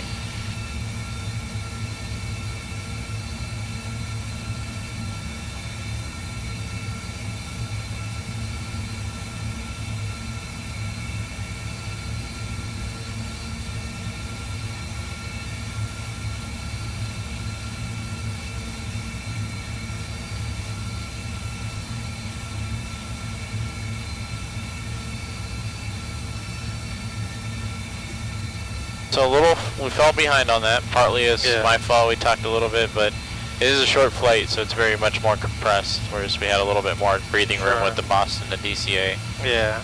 But try to be on top of descent and where it's at in relation to where you're at, so we don't get behind like that. Yeah, and also like I guess the briefing taking so like longer than to be quicker, right? What's that?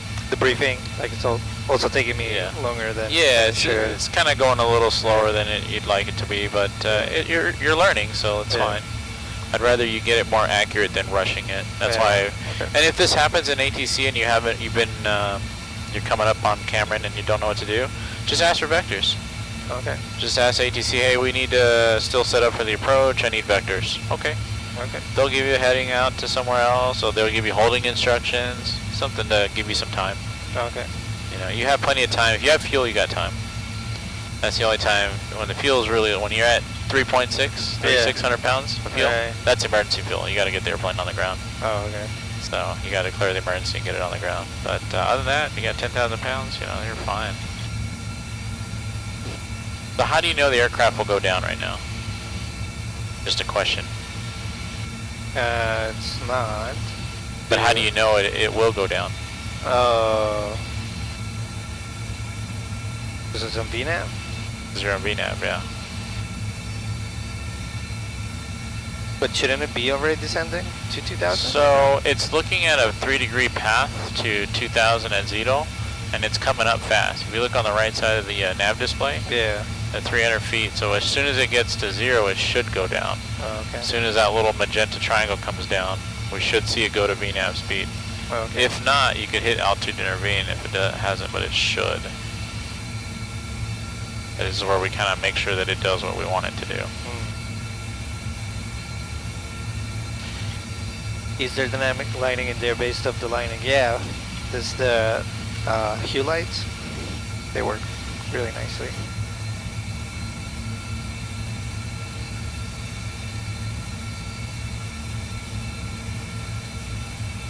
Okay, I see the triangle moving. Yeah, let's see if what it does when it gets to the center. It should go down.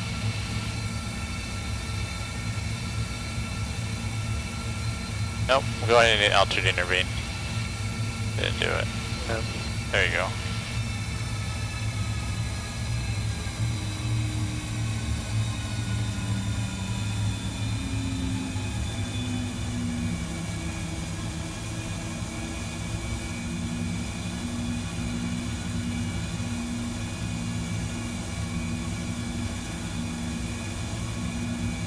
Another thing, So since the clearance was your cleared direct ZTOL, cross ZTOL above 2000, and you're cleared for the approach.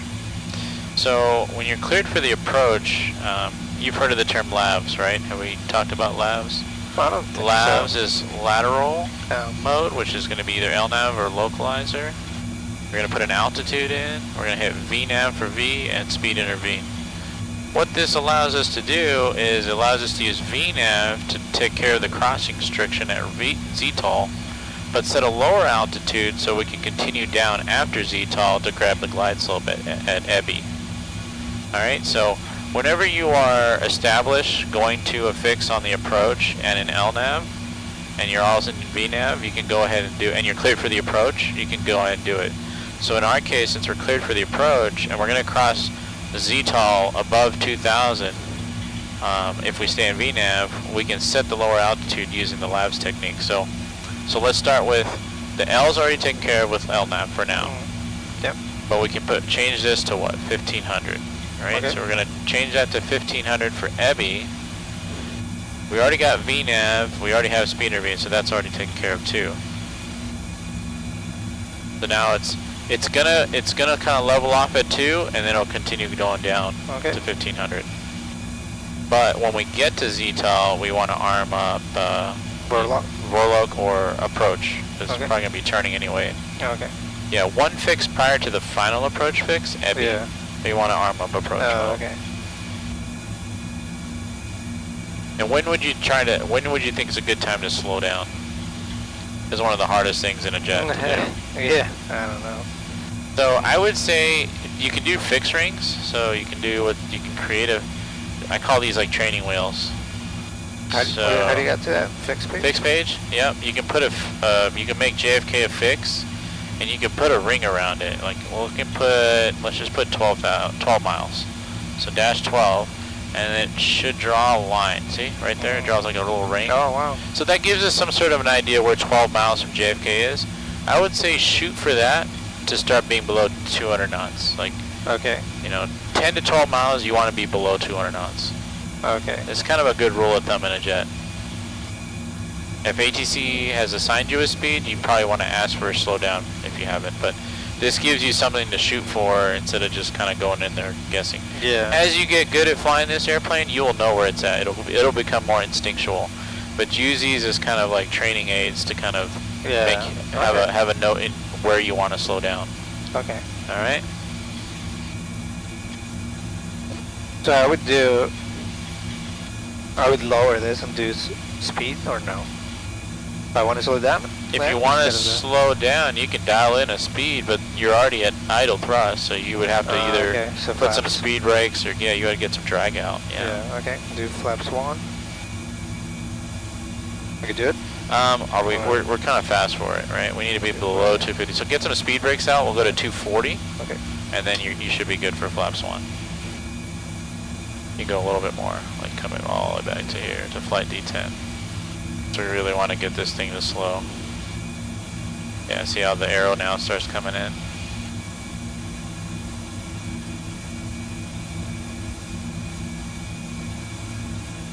Yeah. Okay, so now you want flaps 1? Yep, flaps 1. Alright, flaps 1. So that'll get us some drag. And as the flaps come out, as the leading edge devices come out, you get the drag from that, you can start stowing the speed brake. You see how it's going down? Yeah.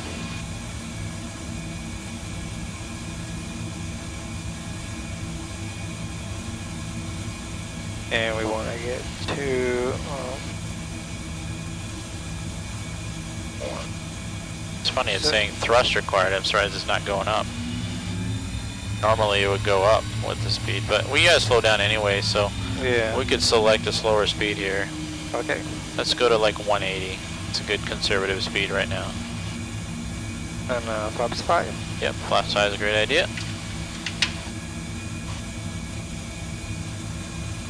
There's the airport, right there. Oh yeah, it's close. 2 o'clock. Yeah. Yeah, I mean, we're only 15 miles away right now.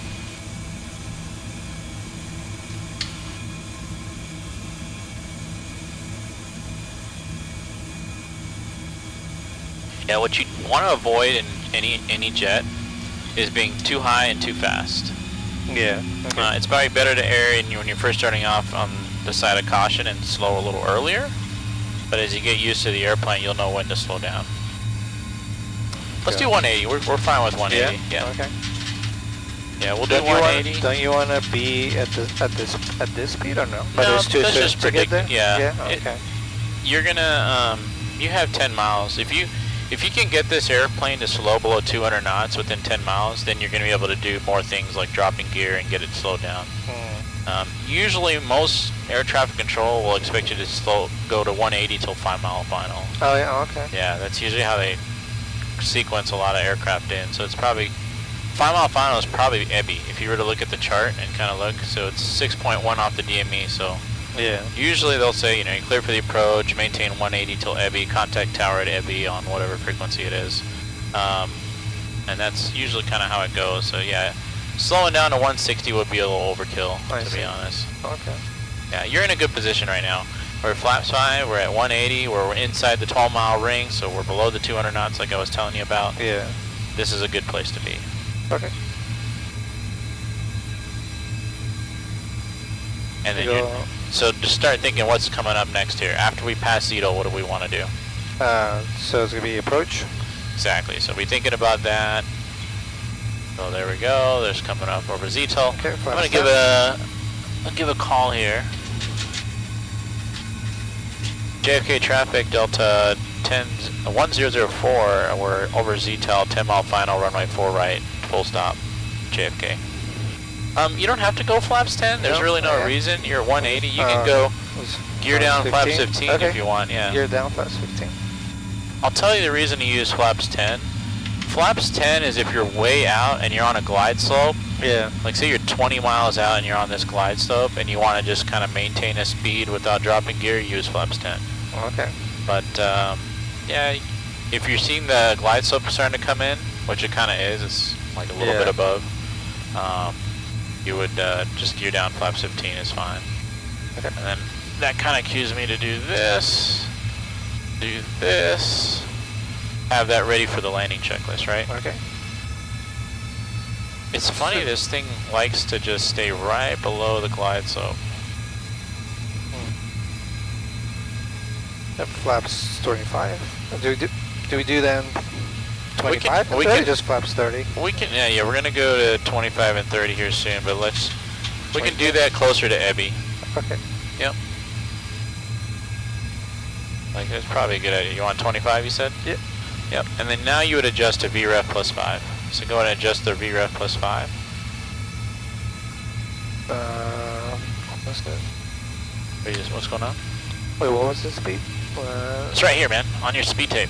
So bring the bug, bring it all the way down till right above the REF, like that. Okay. That is exactly VREF plus 5. Okay. So that's 153, right? Your ref speed is 147. So okay, 1 knot off. So there it is, right there. Flaps 30? Actually, yeah, we're set. There we go. Flaps 30? Yeah, landing checklist. All right, flaps 30, landing checklist. We'll go and clear ourselves to land. Landing gear. Down? Down. Flaps. 30 green. 30 green. Speed brake is armed, sort of, there it is. Engine start switch is continuous, so landing checklist complete. Alright, I'm gonna go set your missed approach to 4, since we're on the glide slope. We never got the glide slope actually. Oh, you let it go beyond. We never armed approach. That's oh, I thought we did. Never we did. just talked about it, right? Never. We talked about it, never did. There we go.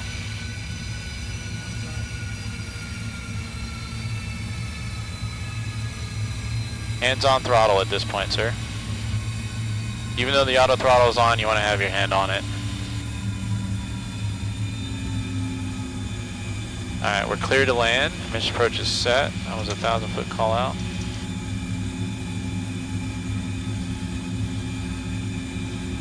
Watch your speed.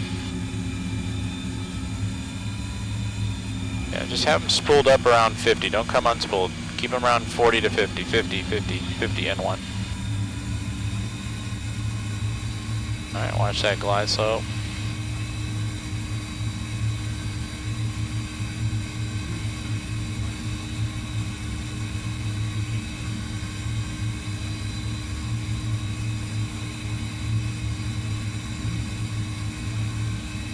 Are we looking good? I mean, it's hard for me to tell.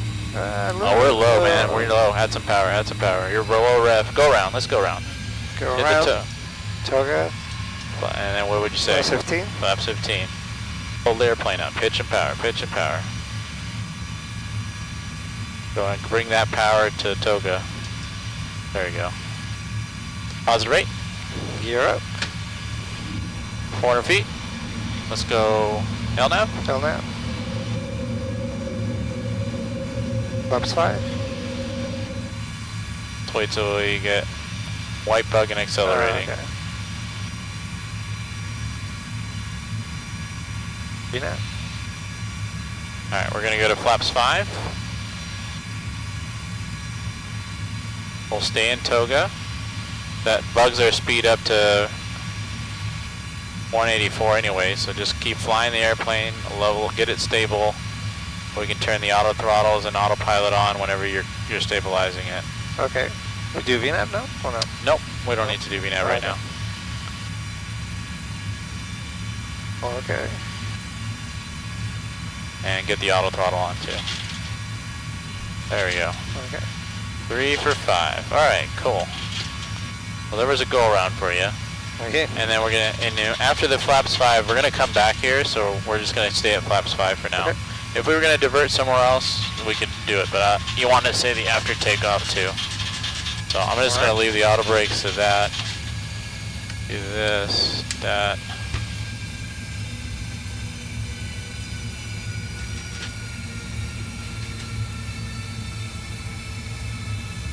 Yeah, we got really low. I mean, it's hard for me to tell, but I'm looking at the glide slope and I'm like, I kind of glanced over and I'm like, you're really low. Oh, okay. Yeah, that's not gonna work. I knew it was a little bit off when I was going into DCA, but I was like, oh boy. Alright, so the after takeoff checklist is complete. Alright. We're not going to go hold at DPR, we're going to set up for another approach. So go ahead and turn right heading 220. Right or left? Yep, right heading 220. Look at where your heading bug is. Yep. Yeah, okay. There we go. And plan on another attempt for the approach for the ILS 4 right. Okay. So this is where teamwork kind of comes into play here. You're flying the airplane, we're below 10,000. You want me to load the FMC with another approach? Yeah, please. Okay. So I'm going to put another approach in here for 4 right.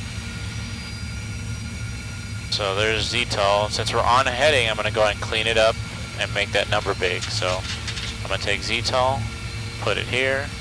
I'm going to put 044 for the intercept course. Alright, so what I did was I extended you off a ZTOL with a long line and I put another approach in. You like that? I like it. Alright, so now that cleans up our approach. We have a new missed approach, blue line there, that's good. And then we're going to just basically try this again. Okay. So I got that set up in the approach, we got the same frequencies, same minimum, same courses. So the approach is pretty much the same, we're not changing anything. VREF speed might be a little different because we lost a little weight. That's why that number didn't work out right, because it still had 148, but the actual ref speed was 147. Okay. Because we lost some weight. So as far as the approach briefing goes, I mean, there's nothing really to brief other than you're going to try it again. We got 9,000 pounds of gas. We got plenty of fuel still. So you good? You see where we're at? We're on a downwind right now. Yeah. A right downwind. We'll basically go past Ebby, and then I'll cut you back in. All right. Yeah, just stay on those glide slope as much as you can. I mean, I couldn't tell. Was there a PAPI that you were looking at? Was there? No, I was looking at the. Could you see a PAPI at all?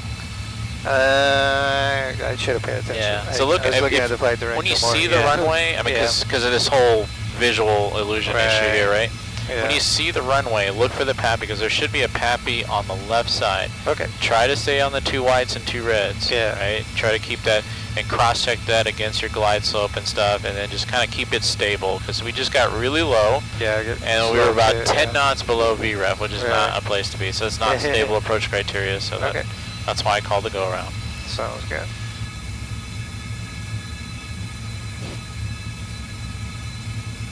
Yep, the speed dropped to 130, 140. Yeah, I saw that. Yeah, I mean, and the other thing was, as far as jet engines go, when you there's a thing called keep them spooled. It's a turbo, like a turbo in a car, right? Yeah. It has a part where when you get it really slow, it takes a lot longer to come back up. Got it. And that's called unspooled. Yeah. When you're flying a jet, you don't want to be unspooled. Like, you don't want to be full idle. Because if Yeah. you have to go around and you're behind, you're already slower than rev, it takes a lot for that power to come back up.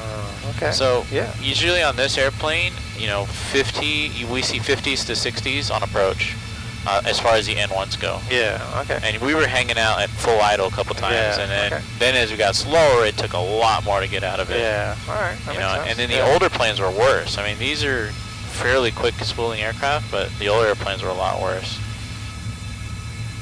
All right, Delta 1004. Go ahead and we'll turn right, heading 010. Descend and maintain 2000. 010. Yeah. And 1000. Actually, descend and maintain 1500. 1500. Yep. Like it. Yep. We need to go down. We'll change. Make it happen. There we go. Alright, so I'm going to clean you up off of Epi, hopefully.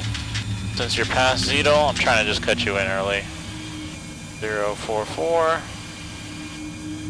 You like this? We're just going to clean up, getting rid of ZTOL. Alright. I might have turned you in a little tight on this one, but... How about turn the left heading 360.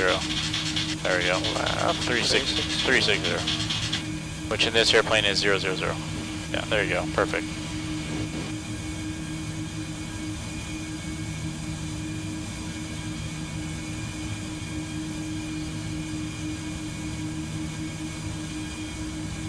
And we're going to be, we're clear for the approach too. How about that? I'll make another call on radio. JFK traffic, Delta 1004 is on a 6 mile right base leg for runway 4 right. JFK traffic. Flaps 15, gears down. Gear down, flaps 15, okay. Gear down. Do we do the landing checklist again? Yes, we do. We actually got to do a climb and a descent and approach, but I can knock it out real quick. Yeah. Descent checklist will be the boxed items, so minimums. Which UV or Yep. Yep. And go ahead and just arm up approach too. There we go. Alright. Boxed items. Minimums. Minimums, barrel 212. Check. Barrel 212 crash check. Landing data. Flaps 30, 147. Flaps 30, ref 147. Approach means complete. Auto brakes are on 2. Approach checklist. Flight nav instruments. That. It's verified. Verified. Alright, so that's the box items on the approach checklist. Alright, landing checklist to go. There comes your glide slope. You got your gear down, 515. Let's go and slow to VREF +5 now. So remember what I said about setting that to VREF +5. Just right above the ref. Just park that magenta line right above REF. There we go. Okay. Now we're on the glide slope. I'm going to set 4,000 for the mist. Alright, now stay on those glide slopes. Hands on throttle.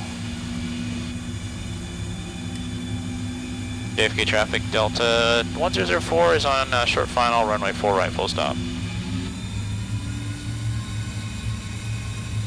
Alright. You're a little fast, but just use a little pitch up, stay on glide path. That'll bleed off that speed. And keep them spooled.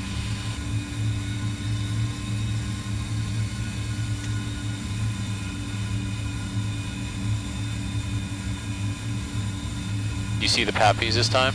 No, it's still not showing up. Yeah. Alright, just stay on glide slope, stay on localizer. Slight pitch up, a little bit more power. There we go. Don't get too far below that glide slope.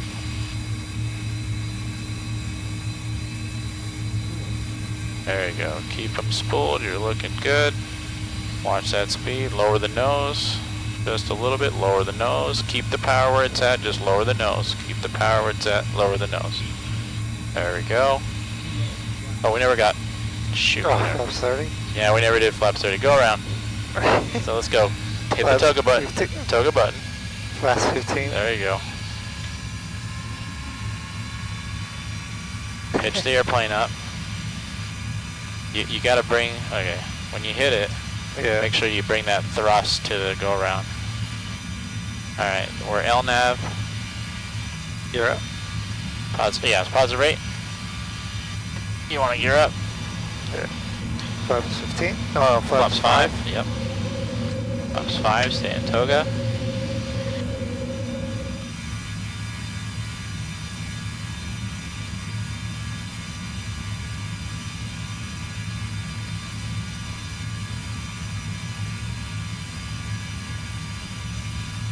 Flaps up on.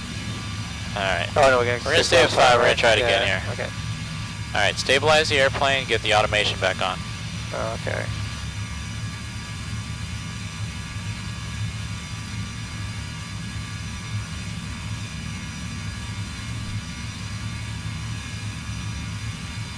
Alright, 3 for 4.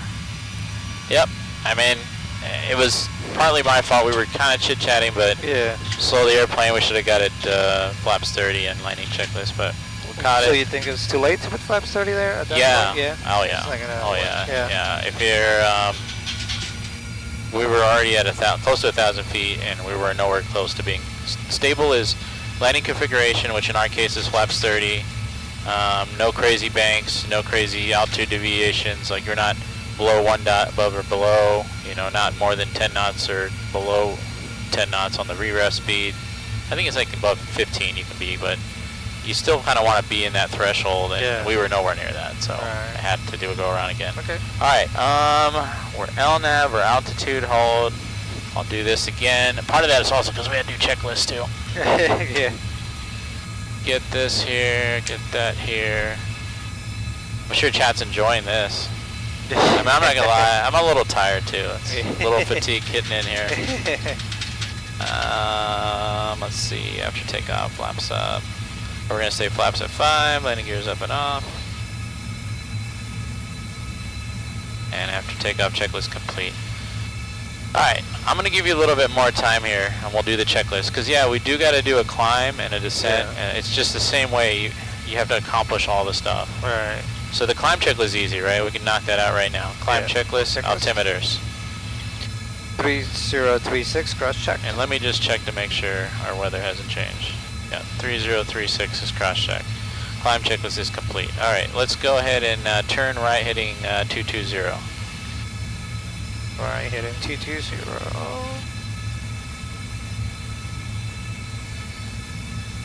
220. Good. Heading select. Okay. Now let's go. You want me to load this box in for you again? Yes, please. Yeah. So below 10,000 feet, make your pilot monitoring do it. Because you need to focus on making sure the plane's flying where it needs to fly. Or else you can give me the aircraft, but the better case is just doing it this way. Okay. Alright, I'm going to take ZTOL, clean it up, put the extended center line in, okay? So ZTOL 044 course. You like? Don't like it. Alright, so that cleans this up. We got another approach back in there. We're good to go. Alright. Alright, so let's just check all this stuff again. Ref speed hasn't changed. Frequencies, all that's good. Same approach brief. List time, let's do the checklist on the downwind. Okay. So what should you call for? Descent checklist. Descent checklist, perfect. Alright, descent checklist, boxed items. Minimums? Barrow 212, cross check. Barrow 212 is cross check. Landing data. Flaps 30, Rev 147. Flaps 30, Rev 147. Approach briefing is complete. Auto brakes are on 2 still. Descent checklist, box items are complete. Approach checklist. Flight nav instruments. That. Remember, it's verified. Verified. Verified. Alright, box items on the approach checklist are complete. Now we're all caught up. Now we gotta do the landing checklist when we're on final. Good? Good. Alright. trying not to rush you, but there's some stuff, you know, you just have to do it because you're coming in at whatever speed we're coming in at, and things just have to get done. Makes sense.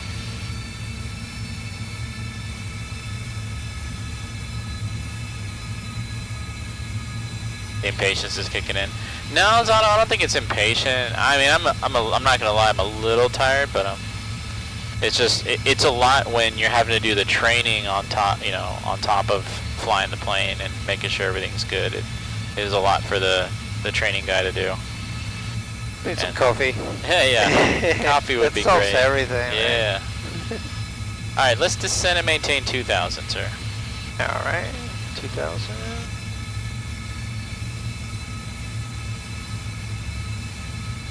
2,000, and level change, yeah. When you set the altitude, make sure you point to it and take 2,000 so I can confirm it. Okay. Because if I'm doing something here and you do something and you don't tell me, then I'm going to be completely thrown off, right? Okay. We want to have what's called a shared mental model, meaning what you do up here, if there's changes that you physically do, then you need to kind of let me know. And the best way, and the way we want to standardize that is when we do altitude changes, you select the altitude, say it, and then tell me what you just did, level change, okay. And then I'm looking for the corresponding FMAs, which is MCP speed. I'm going to kind of take us out a little further this time. Okay. Just because last time I felt we like kind of got a little rushed in. All right, 3,000 for 2,000.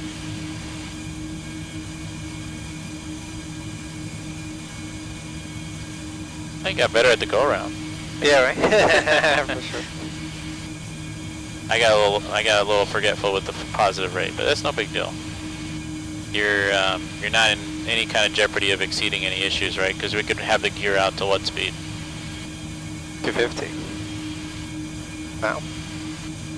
270. So here's kind of what the deal on this is. You can have it extended, so if it's already out, you can then fly to 270 knots. Or if you're going to retract it on this.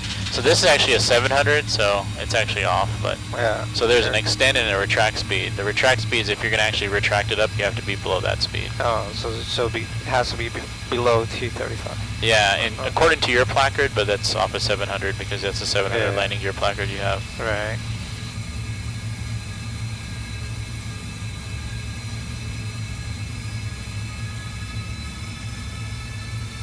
Only rebrief if a new approach sign, correct, yeah.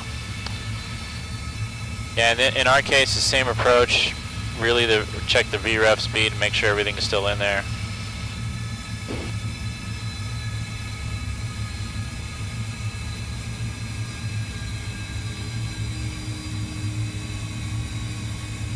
All right.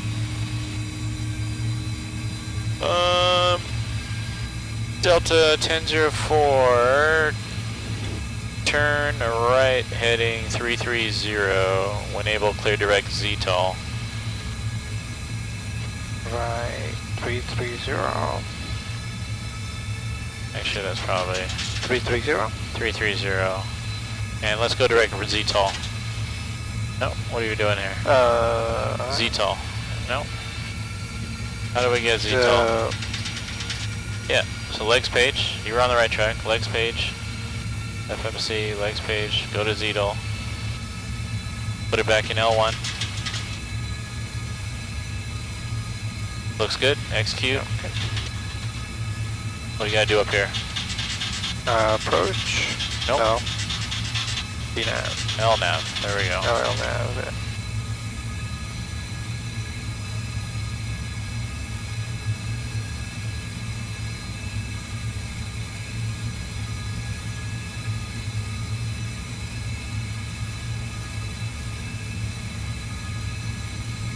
Alright, cross ZTOL above 2,000, cleared ILS 4 right approach.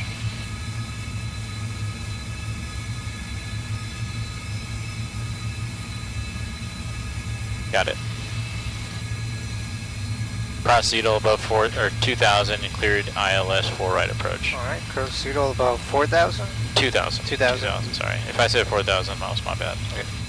Clear to ILS 4 right. Yep. So since this is the second to last, I should do Borlock, right? Or let's still wait. do approach? We can kind of basically make the turn in LNAV and then just hit approach. Oh, okay. Yeah. But we could have put 1500, but we can already grab the glide slope. It's fine.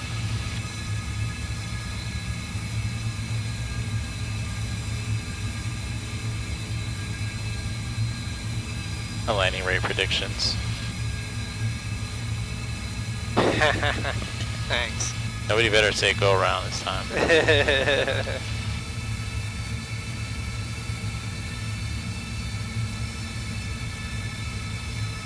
JFK traffic Delta 1004, we're right base to final runway 4 right, just over ZTOL, JFK.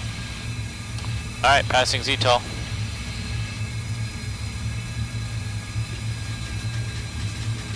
What should we be doing? Okay.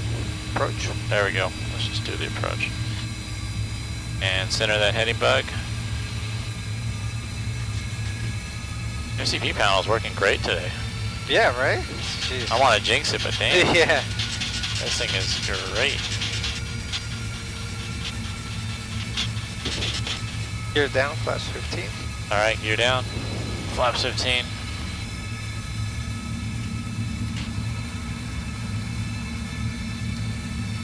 Oh, landing checklist? Not yet, right? Oh, we gotta slow down. Landing configuration, which in our case is what? Remember, the reason why we went around last time was... flaps 30. Yeah, so we gotta slow the airplane down. Let's go ahead and slow down now. Go ahead and slow to final speed. Okay. And we'll get the flaps all the way out. Flaps 30. Go a little bit more, why not? Right. Oh, right there. So we'll go flaps 25 or flaps 30. Let's see, flaps 30. Yep. We're not, according to this, we're not fast enough for 30, but that's another 700 buck. But you know, this white yellow line right here, it actually indicates the 30 max speed. So, all right, flaps 30. A landing checklist, did you say? Yeah, landing checklist, please. All right, we'll clear ourselves to land here. Landing checklist, landing gear. Down. Down, flaps. 30, 30 green. 30, 30 green. Speed brake is armed. Engine start switch is continuous. Landing checklist is complete. We are on the glide slope, so I'm going to set 4,000 for the miss. 4,000? 4,000 looks good.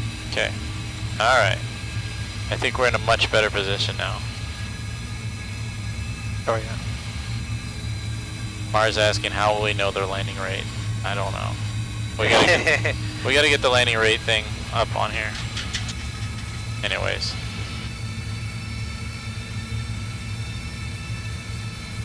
Hands on throttle, sir.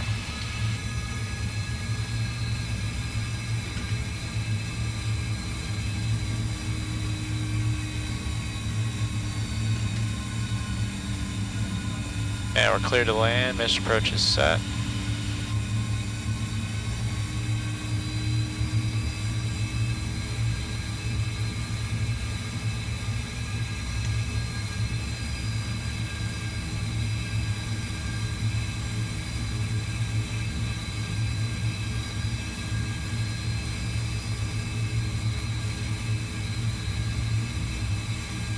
Lower that nose a little bit.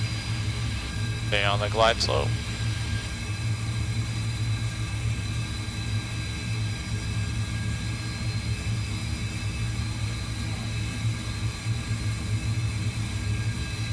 See what that N1's at right there? 55? Yeah, that's exactly where you want to be. Oh, okay.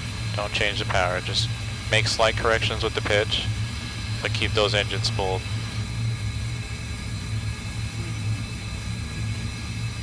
Looking much better. Easy, don't make any crazy banks. Small changes. Lower that nose, lower that nose, lower it, lower it.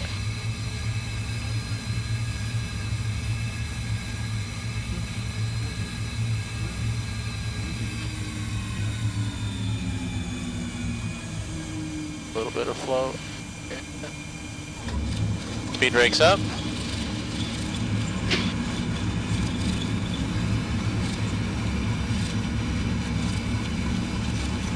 Keep it center, man. Keep it center.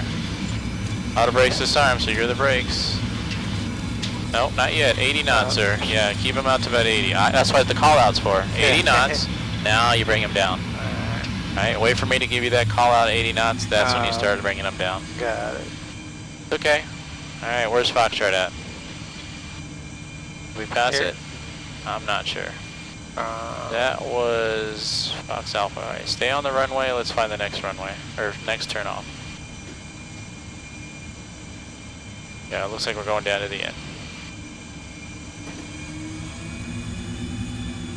Alright, that was like minus 240. What's that? Landing rate. Yeah, we did a little bit of float. Yeah. I feel like this airplane, you have, on this sim, you have to come off the power a lot earlier. Okay. Your controls? Yeah, that's right. Yeah, that's true.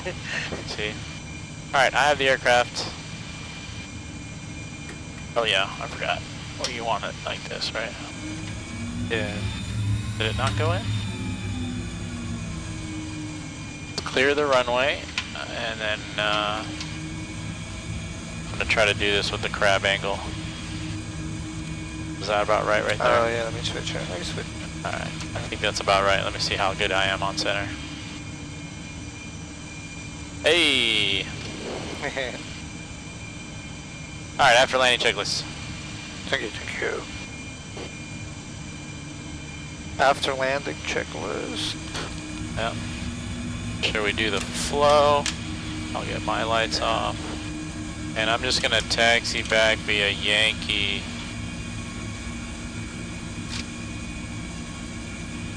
So here's Yankee, I'm making a left turn.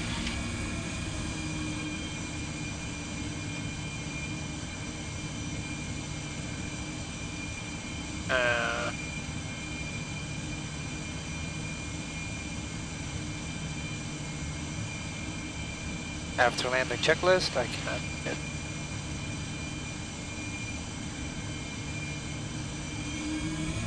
You know, I got this little like 99-cent like dome lights. Yeah. Put this in. Yeah. I mean, probably like a LED light, like a battery-powered LED light would probably work. You want to be kind of cheap about it. After landing checklist, engine start switches.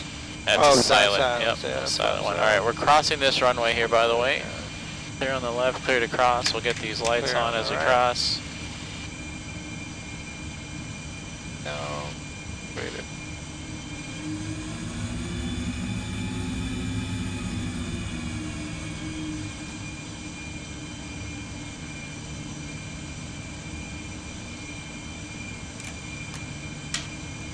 Alright, get your lights too, sir.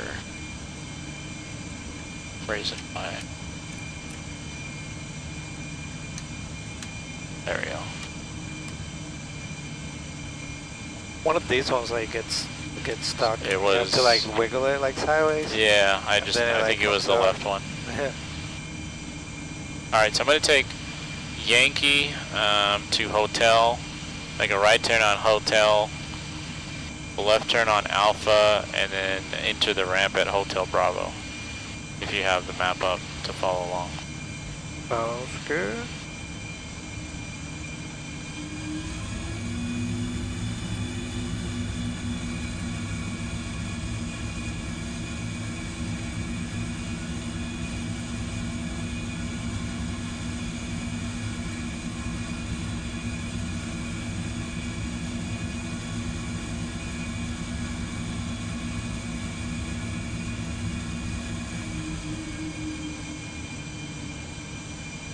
This should be Golf.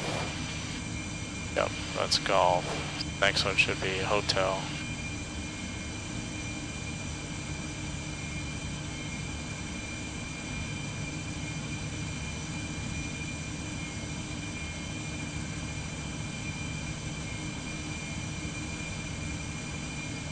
Alright, coming up on Hotel.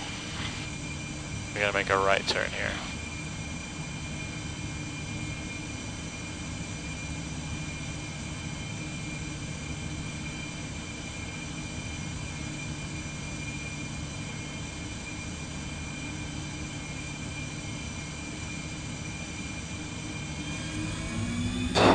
Another flight. What's that? think it wants another flight. Oh boy. Yeah. Fatigue. Yeah. Alright, we're crossing 4 left. So lights on again. Nope, you had it the opposite. So you had it the correct way for the runway crossing. So remember the strobe, right? Flashy lights. Yeah. When we're crossing the runway, we just want to be visible. So that's the reason why we get all the lights on.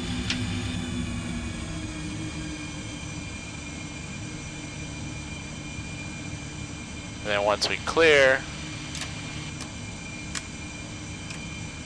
and then here's Alpha, yeah. Alpha, make a left here. And then Hotel Bravo's coming up. We'll get the APU going now.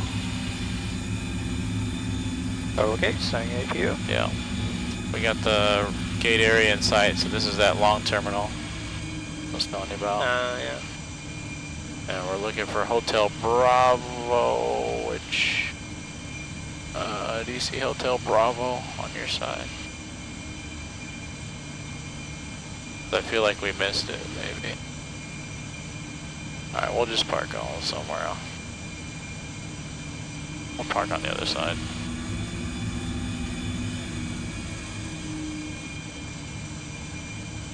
So, as a pilot monitoring, you should have the map up too. Because it's up to you to help me out if I miss a turn, right? Gotcha. Like, having it up to tell me like, hey, you're coming up on the turn. So we passed Hotel Bravo, so I'm just gonna go to Kilo Echo, but it's a lot hard for me to taxi and look at the map, but you can kind of look at the map and back me up. Yeah, that makes sense, especially at night. Yeah, it's tough. Alright, here's Kilo Fox, we'll go in here.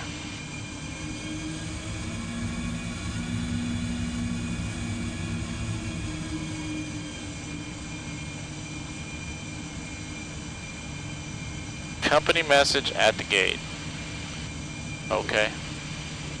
Hope they got the right gate because we changed gates already.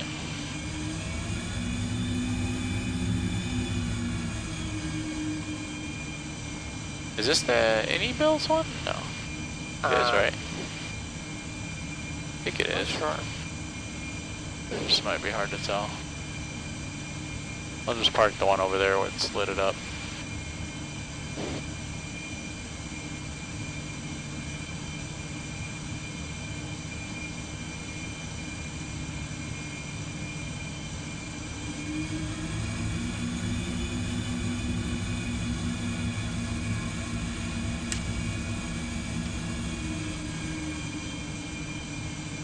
Alright, we're centered up.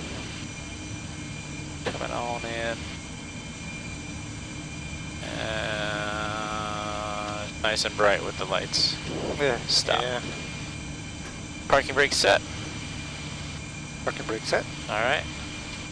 Let them up and shut them down. Shut down checklist.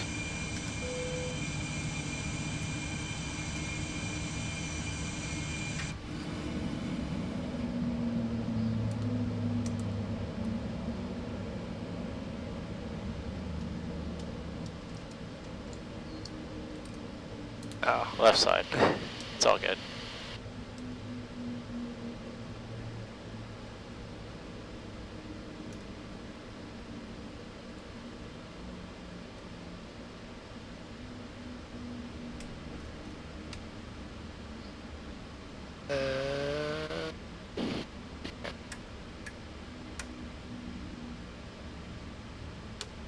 Well, I have to know. I don't.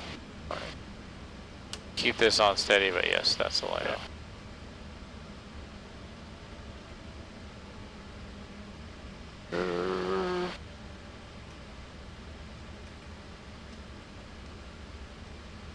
Zero this out, and one more thing we need to do.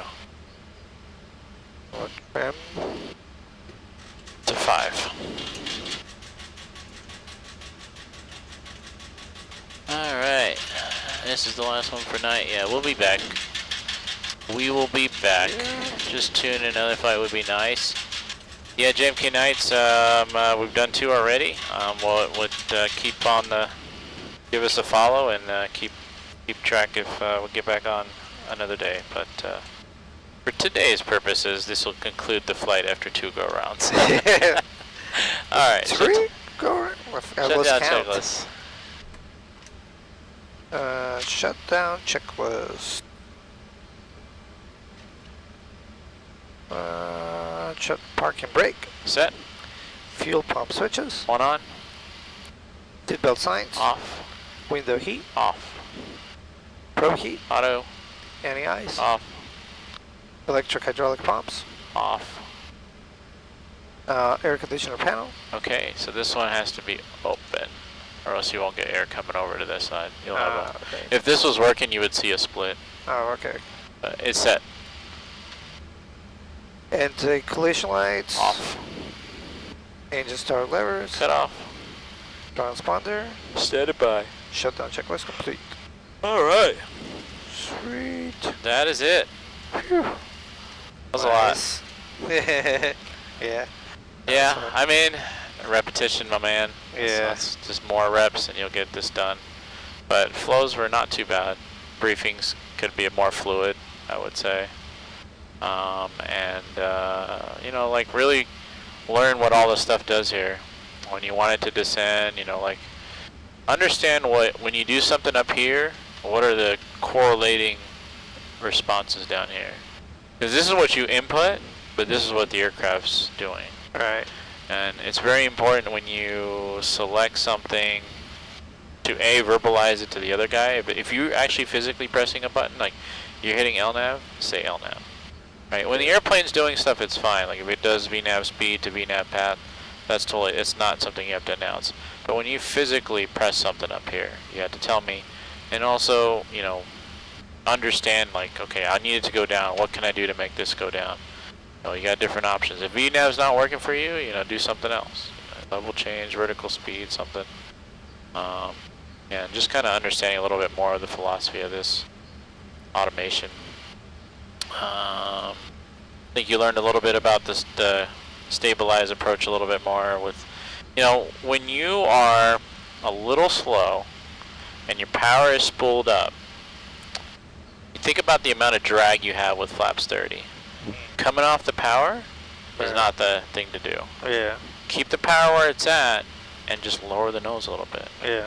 If you lower the nose a little bit, your speed will come back. Right. So if it's something small where you're only like a couple knots below, don't mess with the throttle too much. Yeah. You know, keep the throttle where it's at and just ease the nose down and you'll see the trend vector go back up a little bit. Yeah. You know, it's a very finesse thing.